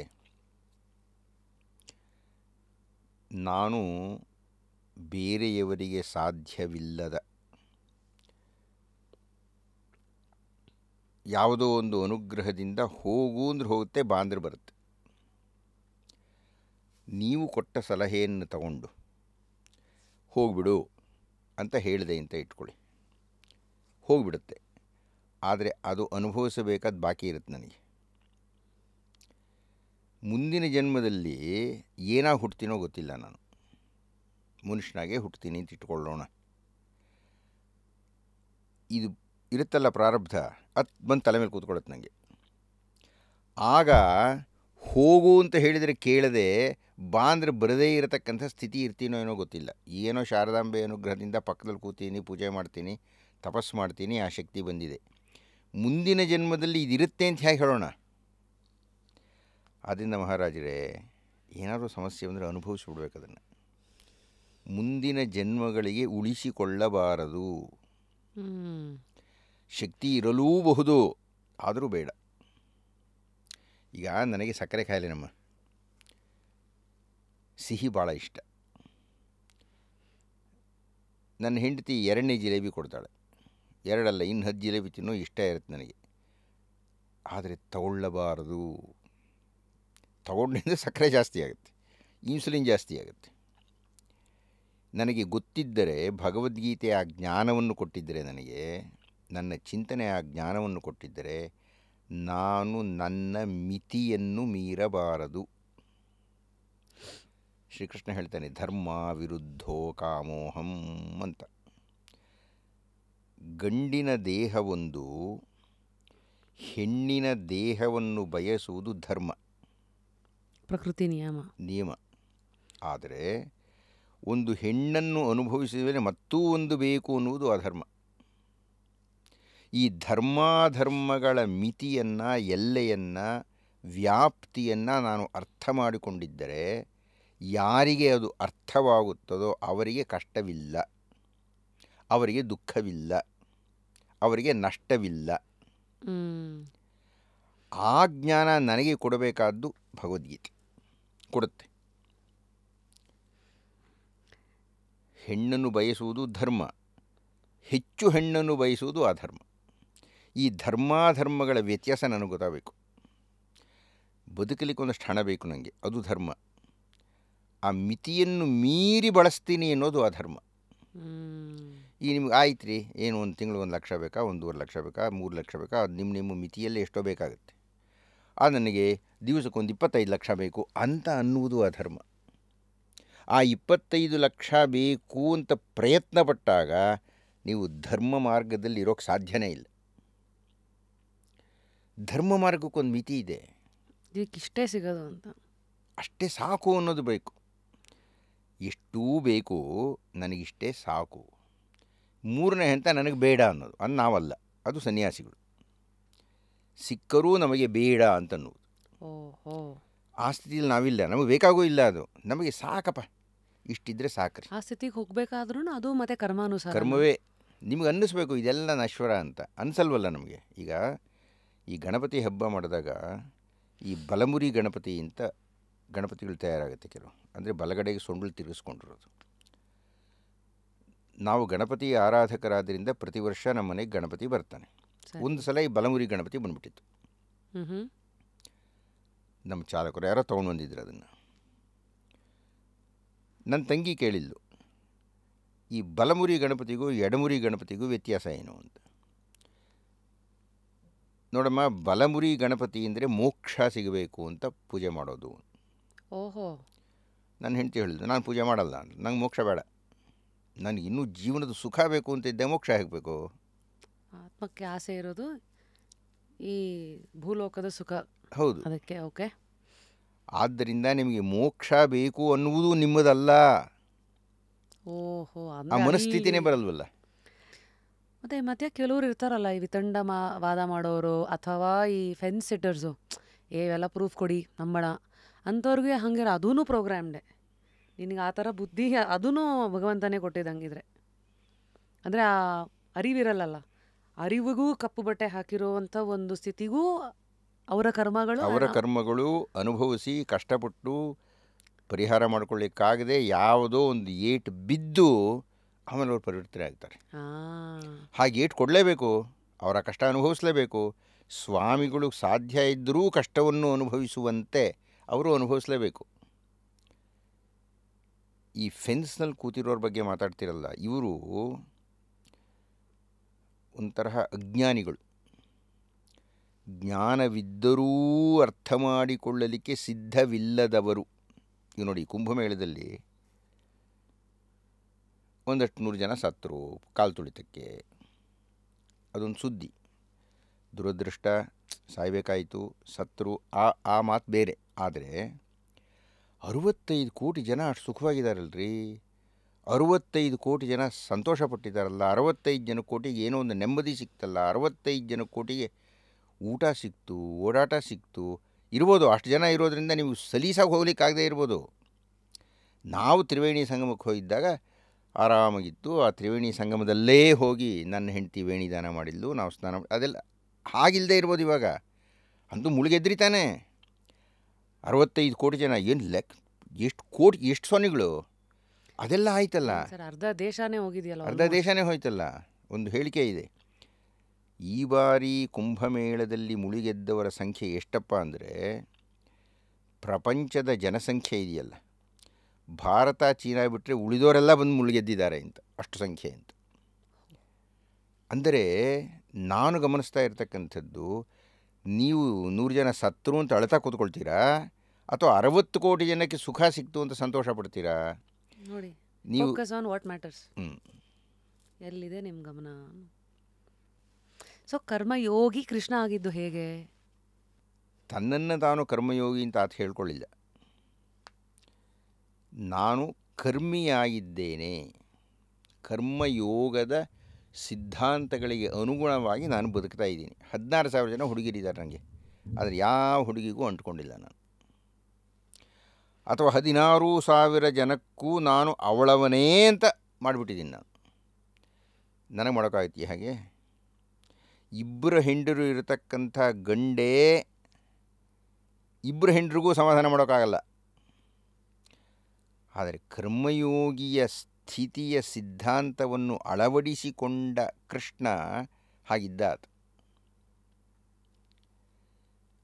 ಅದೇ ಕೃಷ್ಣ ಅದೇ ಶ್ರೀರಾಮರಾದಾಗ ಒಬ್ಬಳೇ ಹೆಂಡತಿ ಸಾಕು ಅಂದ. ಸರ್, ಇಲ್ಲೊಂದು ಚಿಕ್ಕ ಡೌಟು. ಪ್ರತಿ ಅವತಾರ ಪುರುಷ ಅಂತ ವಿಷ್ಣುವಿನ ಅವತಾರ ಬದಲಾಗ್ತಿದ್ದ ಹಾಗೂ ಅಲ್ಲಿ ಬಂದಂಥ ಸಿದ್ಧಾಂತಗಳು ತತ್ವಗಳೆಲ್ಲ ಬದಲಾಗ್ತಾ ಇತ್ತು. ಈಗ ಇದೇ ಉದಾಹರಣೆ ಅಂತ ಕೊಟ್ಟಾಗ ಇಲ್ಲಿ 16,000 ಗೆಳತಿಯರು, ಇಲ್ಲಿ ಏಕಪತ್ನಿ ವ್ರತಸ್ಥ, ಈ ಎಲ್ಲ ಬದಲಾವಣೆಗಳು ಆ್ಯಕ್ಚುಲಿ ಯಾಕೆ ಸರ್? ಏನನ್ನ ಹೇಳಕ್ಕೆ ಟ್ರೈ ಮಾಡ್ತಾ ಇದೆ ಇದು? ನೀವೀಗಾಗಲೇ ಉತ್ತರ ಹೇಳಿಬಿಟ್ರಿ ಒಂದು ಸಲ ಮಾತಾಡ್ತಾ. ನೀವು ಹೇಳಿದಿರಿ ಈ ನಡೆ ಅನ್ನತಕ್ಕಂಥದ್ದು ಕಾಲ ಸಂದರ್ಭಗಳ ಮೇಲೆ ಅವಲಂಬಿತವಾಗಿರುತ್ತೆ ಅಂತ. ಯಾವುದು ಸರಿ, ಯಾವುದು ತಪ್ಪು, ಹೇಗೆ ನಡೆ, ಇದೆಲ್ಲನೂ ಆಯಾ ಕಾಲಕ್ಕೆ ಹೋಗುತ್ತೆ. ನೋಡಿ, ಇದರ ಬಗ್ಗೆಯೂ ಭಗವತ್ಪಾದರು ಭಾಳ ಸ್ಪಷ್ಟವಾಗಿ ಉತ್ತರಗಳನ್ನು ಕೊಟ್ಟಿದ್ದಾರೆ. ಧರ್ಮ ಅಂದರೆ ಏನು ಅನ್ನುವುದನ್ನು ಕುರಿತು ಚರ್ಚೆ ಮಾಡ್ತಾ, ಅನಿಯತ ದೇಶಕಾಲ ನಿಮಿತ್ತತ್ವಾಚ್ಚ, ಅನಿಯತ ನಿಯಂತ್ರಣವನ್ನು ಹೊಂದಿಲ್ಲದೇ ಇರತಕ್ಕಂಥ, ಅಂದರೆ ಆಯಾ ಕಾಲಕ್ಕೆ ಸಂಬಂಧಪಡೋದು. ಅನಿಯತ ದೇಶ ಕಾಲ ನಿಮಿತ್ತತ್ವಾಚ್ಚ, ಇಲ್ಲ ದೇಶ ಕಾರಣದಿಂದ, ಕಾಲದ ಬದಲಾವಣೆಯಿಂದ, ನಿಮಿತ್ತ ಕಾರಣದ ಬದಲಾವಣೆಯಿಂದ ಯೋ ಧರ್ಮ ಅನುಷ್ಠೀಯತೆ ಸ ಏವ ಅಧರ್ಮೋ ಭವತಿ. ಯಾವುದನ್ನು ನಾವು ಧರ್ಮ ಅಂತ ಕರೆದು ಅನುಸರಿಸ್ತಾ ಇದ್ದೇವೋ ಅದು ಅಧರ್ಮವೇ ಆಗಿಬಿಡಬಹುದು. ಕಾಲ ದೇಶ ವ್ಯಕ್ತಿ ಬದಲಾವಣೆ ಆಗ್ತಾ ಇದ್ದ ಹಾಗೆ. ಉದಾಹರಣೆಗೆ, ಭಾರತದಲ್ಲಿ ನೀವು ವಾಹನವನ್ನು ಚಲಿಸ್ತಾ ಇದ್ದಾಗ ಎಡಗಡೆ ಹೋಗ್ತಿರೋ ಬಲಗಡೆ ಹೋಗ್ತಿರೋ? ಅಂದರೆ ಲೆಫ್ಟ್, ಎಡಗಡೆನೇ ಹೋಗಬೇಕು. ಬಲಗಡೆ ಹೋದರೆ ಅದು ಅಧರ್ಮ ಆಗಿಬಿಡುತ್ತೆ, ನಮ್ಮ ರೂಲ್ಸು, ನಿಮಗೆ ದಂಡ ಬೀಳುತ್ತೆ. ದೇಶ, ಅದೇ ಅಮೆರಿಕಕ್ಕೆ ಹೋದರೆ ರೈಟ್ಗೆ ಹೋಗ್ತೀನಿ, ಬಲಗಡೆನೇ ಹೋಗಬೇಕು, ಎಡಗಡೆ ಹೋದರೆ ತಪ್ಪಾಗುತ್ತೆ. ತದ್ವಿರುದ್ಧ ದೇಶ ಬದಲಾವಣೆ ಆಗ್ತಾ ಇದ್ದ ಹಾಗೆ ಧರ್ಮವೂ ಬದಲಾವಣೆ ಆಗ್ತಾ ಹೋಗುತ್ತೆ.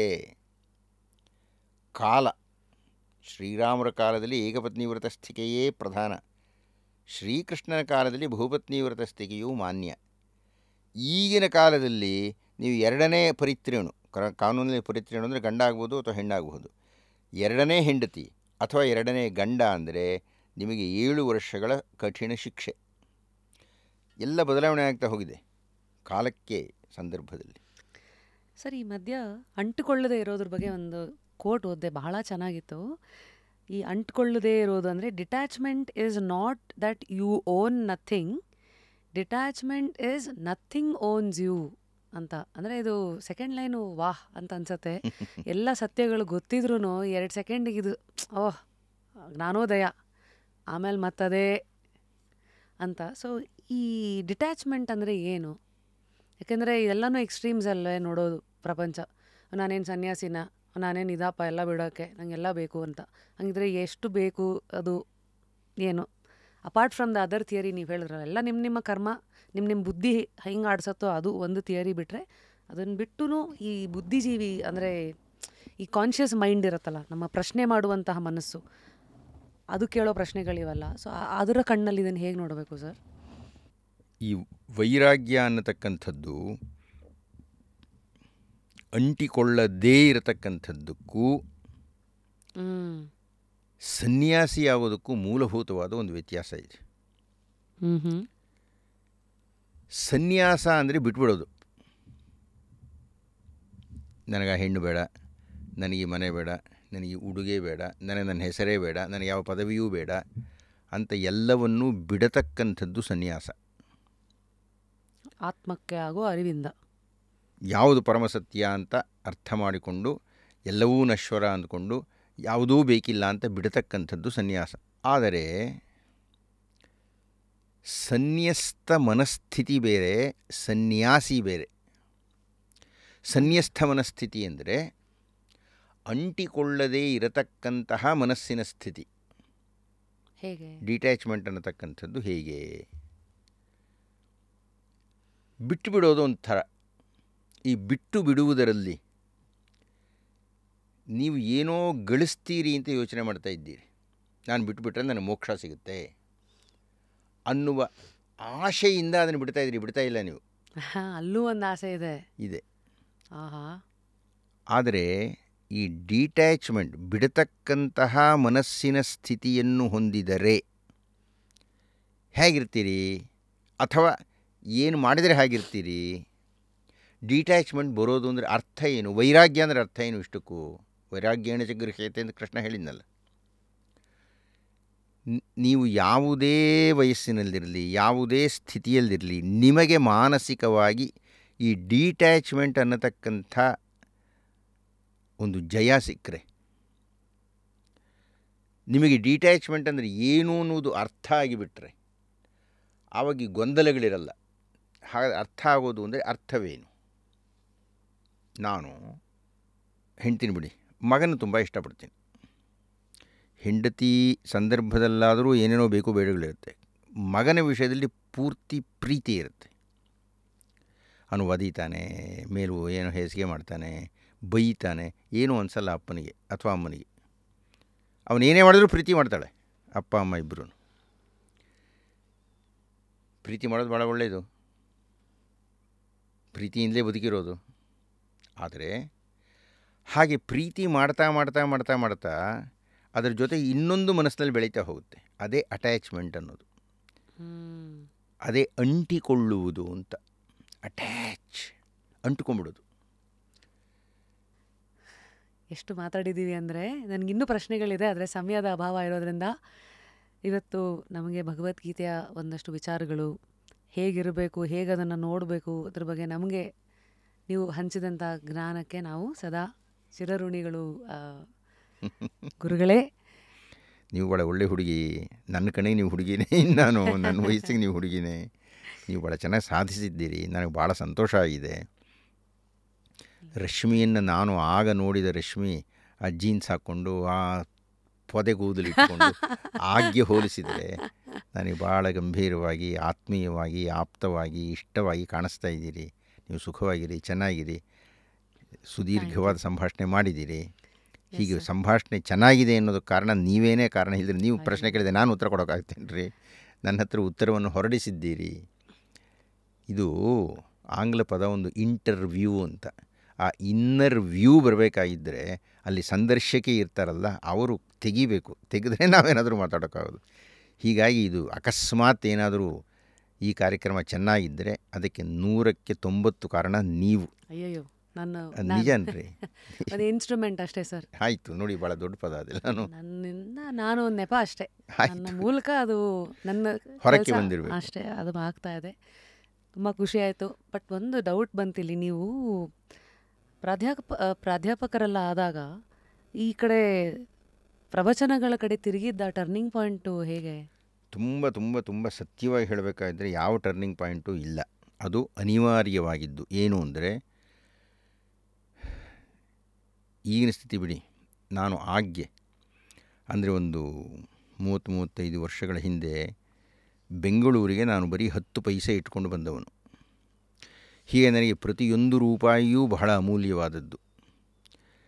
ದುಡ್ಡು ಸಂಪಾದನೆ ಮಾಡೋದು ಹೇಗೆ ಅನ್ನುವುದು ಪ್ರಶ್ನೆ ಇದ್ದಾಗ ನಾನು ಈ ಉಪನ್ಯಾಸ ವೃತ್ತಿಯನ್ನು ವಿಧಿಯಿಲ್ಲದೆ ನನಗೆ ಬರತಕ್ಕಂಥ, ನಾನು ಚರ್ಚಾ ಸ್ಪರ್ಧೆಯಾಗಿದ್ದೆ. ಸುಮಾರು ಒಂದು 72 ಶೀಲ್ಡ್ಸ್ ತೊಗೊಂಡಿದ್ದೆ ನಾನು ವಿದ್ಯಾರ್ಥಿಯಾಗಿದ್ದಾಗ. ಅದೊಂದೇ ನಾನು ಬರ್ತಾ ಇದ್ದಿದ್ದು, ಅದು ಬಿಟ್ಟರೆ ಬೇರೆ ಏನೂ ಬರ್ತಾ ಇರಲಿಲ್ಲ. ಹೀಗಾಗಿ ಆವಾಗೆಲ್ಲ ನಾನು ಈ ಸೆಕ್ರೆಟ್ರಿಯೇಟ್ ಕ್ಲಬ್ನಲ್ಲಿ 10 ರೂಪಾಯಿ ಕೊಡ್ತಾಯಿದ್ರು ಒಂದು ಉಪನ್ಯಾಸ ಕೊಟ್ಟರೆ ನನಗೆ. ಅದು ಸಿಗೋದೇ ಭಾಳ ದೊಡ್ಡ ಬ್ರಹ್ಮಾಂಡವಾದ ಹಣ ಅಂತ ಅಂದ್ಕೊಳ್ತಾ ಇದ್ದ ಸ್ಥಿತಿ. ಹೀಗಾಗಿ ಬೇರೆಯವರಿಗೆ ಏನನ್ಸುತ್ತೆ ಅಂದರೆ, ಇದು ನಿಜ ಹೇಳ್ತಾ ಇದ್ದೀನಿ, ಬೇರೆಯವರಿಗೆ ನನಗೇನೋ ಜೀವನದಲ್ಲಿ ಬದಲಾವಣೆ ಆಗಿಬಿಡ್ತು, ಏನೋ ಪ್ರಭಾವ ಆಯಿತು, ಆದ್ದರಿಂದ ಈ ಪರಿವರ್ತನೆ ಆಯಿತು, ಅವೆಲ್ಲ ಸುಳ್ಳು. ಅನಿವಾರ್ಯವಾಗಿ ಹಣ ಸಂಪಾದನೆ ಮಾಡಬೇಕಾದ ಕಾರಣದಿಂದಲೇ ನಾನು ಉಪನ್ಯಾಸಕನಾದೆ. ಆದರೆ ನಾನಾಗಲೇ ಹೇಳಿದೆ ಒಂದು ಸಲ, ನೀವು ಆ ಕುರ್ಚಿ ಸಿಕ್ಬಿಟ್ಟಿದೆ ನಿಮಗೆ, ಅದು ದೈವಾನುಗ್ರಹದಿಂದ ಸಿಕ್ಕಿದೆ. ಅದಾದ ಮೇಲೆ ಅದನ್ನು ಉಳಿಸ್ಕೋಬೇಕು, ಅದಕ್ಕೆ ನೀವು ತಪಸ್ಸು ಮಾಡಬೇಕು. ಆ ತಪಸ್ಸನ್ನು ನಾನು ಮಾಡಿದ್ದೀನಿ. ಆದ್ದರಿಂದ ಏನೋ ಸ್ವಲ್ಪ ಜನರು ಇಷ್ಟಪಡ್ತಾರೆ ಅಷ್ಟೇ ವಿನಃ ಯಾವುದೋ ವಿಶೇಷವಾದ ತಿರುವು ಅದೆಲ್ಲ ಏನೂ ಇಲ್ಲ. ಭಾಳ ಸಹಜವಾಗಿಯೇ ಬಂದಿರತಕ್ಕಂಥ ವೃತ್ತಿ. ತುಂಬ ಖುಷಿ ಆಯಿತು ಸರ್. ನಿಮ್ಮ ಇಡೀ ಜೀವನದ ಒಂದಷ್ಟು ಚಾಪ್ಟರ್ಸ್ಗಳನ್ನು ನಮ್ಮ ಮುಂದೆ ಇಟ್ಟಿದ್ದೀರಾ. ಆ ಚಾಪ್ಟರಲ್ಲಿ ನೀವು ಕುತೂಹಲದಿಂದ ಹುಡುಕೊಂಡು ಅಗದು ಆ ತಿರುಳನ್ನು ತೆಗೆದು ಅದನ್ನು ಅಡಗಿಸ್ಕೊಂಡು ಪ್ರವಚನಗಳ ಮೂಲಕ ಇವತ್ತು ಪ್ರಪಂಚಕ್ಕೆ ಏನಾದ ಒಂದು ಜ್ಞಾನಿಯಾಗಿ ಇದನ್ನೆಲ್ಲ ಆಚೆ ಹಾಕ್ತಾ ಇದ್ದೀರಿ. ನಿಮ್ಮ ಈ ಒಂದು ಪ್ರಯಾಣ ಹೀಗೆ ಮುಂದುವರಿಲಿ ಸರ್. ಮತ್ತೆ ಸಿಗೋಣ ಮುಂದಿನ ಎಪಿಸೋಡ್. ನೀವು ಓಕೆ ಅಂದಾಗ ವೇದ ಮತ್ತು ಉಪನಿಷತ್ ಬಗ್ಗೆ ಮಾತಾಡೋಕ್ಕೆ ನಿಮ್ಮನ್ನು ಮತ್ತೆ ನಾವು ಕರೆಸ್ಬೋದಾ? ಆಯಿತು, ರಶ್ಮಿ ಕರೆದ್ರೆ ಬರಲ್ಲ ಅಂತೀನಿ. ನಮ್ಮ ಲಕ್ಷ್ಮೀಶ ಕವಿ ಒಂದು ಮಾತು ಹೇಳ್ತಾನೆ, ಭೂ ವ್ಯೋಮ ಪಾತಾಳ ಲೋಕಗಳಲ್ಲಿ ಸಂಭಾವ್ಯರೆಂದೆನಿಸಿಕೊಳ್ಳುವ ಅಖಿಳ ದೇವರ್ಕಳಿಂ ಸೇವ್ಯನಾದ ಅಜನ ಪಟ್ಟದ ರಾಣಿ ವರದೆ ಕಲ್ಯಾಣಿ ಫಣಿವೇಣಿ ವಾಣಿ. ಈ ಭೂಮಿ ಆಕಾಶ ಪಾತಾಳದಲ್ಲಿರ್ತಕ್ಕಂಥ ಎಲ್ಲ ದೇವತೆಗಳು ಯಾವ ಬ್ರಹ್ಮನಿಗೆ ನಮಸ್ಕಾರ ಮಾಡ್ತಾರೆಯೋ ಅಂತಹ ಬ್ರಹ್ಮನ ಪಟ್ಟದ ರಾಣಿ ವರದೆ ಕಲ್ಯಾಣಿ ವಾಣಿ, ನೀನು ಎನ್ನ ವದನಾಬ್ಜದಲ್ಲಿ ನೆಲೆಸಿದ್ದು ಅಮಲ ಸುಮತಿಯಂ ನೀಡು ಅಂತ ಕೇಳ್ತಾನೆ ಲಕ್ಷ್ಮೀಶ. ನೀನು ನನ್ನ ಮುಖದಲ್ಲಿ ನೆಲೆಸಿದ್ದು ನನಗೆ ಒಳ್ಳೆಯ ಸ್ತುತಿಯನ್ನು ಕೊಡುವಂತೆ ಮಾಡಮ್ಮ ಅಂತ. ಆ ವಾಣಿ ರಶ್ಮಿಯ ಮುಖದಲ್ಲಿ ನೆಲೆಸಿದ್ದು ಆಕೆಗೆ ಮಂಗಳವನ್ನು ಉಂಟು ಮಾಡಿದ್ದಾಳೆ ಅಂತ ನಾನಾದರೂ ಭಾವಿಸಿದ್ದೇನೆ. ಹೀಗಾಗಿ ನಿಮ್ಮಂತಹ ತಪಸ್ವಿನಿ ಇನ್ನೊಮ್ಮೆ ಕರೆದಾಗ ನಮ್ಮ ಕಾಲವನ್ನು ನೋಡಿಕೊಂಡು ಖಂಡಿತ ಬರ್ತೀನಿ. ದೇವರು ಒಳ್ಳೇದು ಮಾಡಲಿ. Thank you sir. ಕೊನೆಯದಾಗಿ ನಮ್ಮ ಶೋನಲ್ಲಿ ಬರುವಂಥ ಎಲ್ಲರಿಗೂ ಒಂದು ಪುಸ್ತಕ ಕೊಡಬೇಕು. ನಿಮ್ಮನ್ನು ಕಗ್ಗ ಕೊಡ್ತಾ ಇದ್ದೀರಿ, ಅದು ನನ್ನ ಹತ್ರ ಇದೆಯಲ್ಲಮ್ಮ, ಅದು ಬಿಟ್ಟು ಇನ್ನೇನಾದರೂ ಕೊಡಿ ಹೋಗಲಿ. ಸರ್, ಇದು ಇಕಿಗಾಯಿ ಅಂತ ಒಂದು ಜಾಪನೀಸ್ ಅವ್ರದ್ದು secret to a long and happy life ಅಂತ. ಅಂದರೆ ನೀವು ಎಷ್ಟೋ ನೂರಾರು ಪುಸ್ತಕಗಳನ್ನು ಓದಿರ್ತೀರಾ, ಇದು ಓದಿದ್ದೀರಿ ಸರ್? ಇಲ್ಲ, ಅದು ಓದಿಲ್ಲ. ಇದೊಂದು ನಿಮಗಾಗಿ ಸರ್. 3 ವ್ಯಕ್ತಿನ ನಾಮಿನೇಟ್ ಮಾಡಿ ಯಾರನ್ನು ನಾವು ಈ ಕುರ್ಚಿನಲ್ಲಿ ಕೂಡಿಸ್ಬೇಕು, ಅವರಲ್ಲಿರೋ ಜ್ಞಾನನ ಪ್ರಪಂಚಕ್ಕೆ ಪಸರಿಸ್ತಾ. ಶತಾವಧಾನಿ ಗಣೇಶ್. ವಾವ್. ಕರೆಸಿದ್ದೀರಾಗಲೇ? ಇಲ್ಲ ಸರ್.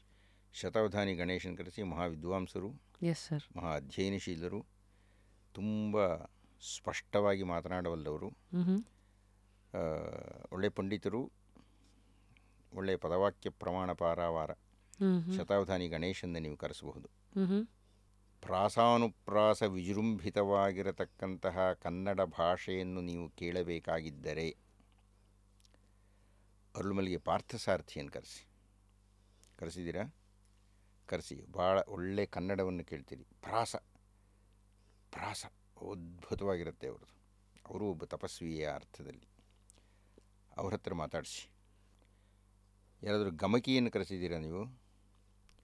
ಮೀರಾ ಅಂತ ಒಬ್ಬ ಗಮಕಿಯನ್ನು ಕರೆಸಿ. ಆಕೆ ನಾನು ನಂಬರೆಲ್ಲ ಕೊಡ್ತೀನಿ, ಮರ್ತೋಗ್ಬಿಟ್ಟಿದೆ ಆಕೆ ಎಲ್ಲಿದ್ದಾರೆ ಅಂತ. ಆಕೆಯೂ ಒಬ್ಬ ಒಳ್ಳೆಯ ತಪಸ್ವಿನಿ. ಗಮಕ ಕಲೆ ಗೊತ್ತಲ್ಲ ನಿಮಗೆ? ಆ ಗಮಕ ಕಲೆಯಲ್ಲಿ ಭಾಳ ಒಳ್ಳೆ ಹೆಸರು ಮಾಡಿದ್ದಾರೆ ಆಕೆ, ಮೀರಾ ಅಂತ. ಖಂಡಿತ ಸರ್. ನಿಮಗೆ ಏನು ಬರೀಲಿ ಅಂತ ನೋಡಿದೆ. Dear Prakash sir, there is no darkness when you are around, may the light be with you always. ಅಂದರೆ ಎಷ್ಟೊಂದು ಜನಕ್ಕೆ ನೀವು ಲೈಟ್ ಆಗಿದ್ದೀರಾ, ನಿಮ್ಮನ್ನು ಕಾಯ್ತಾ ಇರೋ ಒಂದು ಲೈಟ್ ಇದೆ, ಅದು ಯಾವಾಗಲೂ ನಿಮ್ಮನ್ನು ಕಾಪಾಡಲಿ.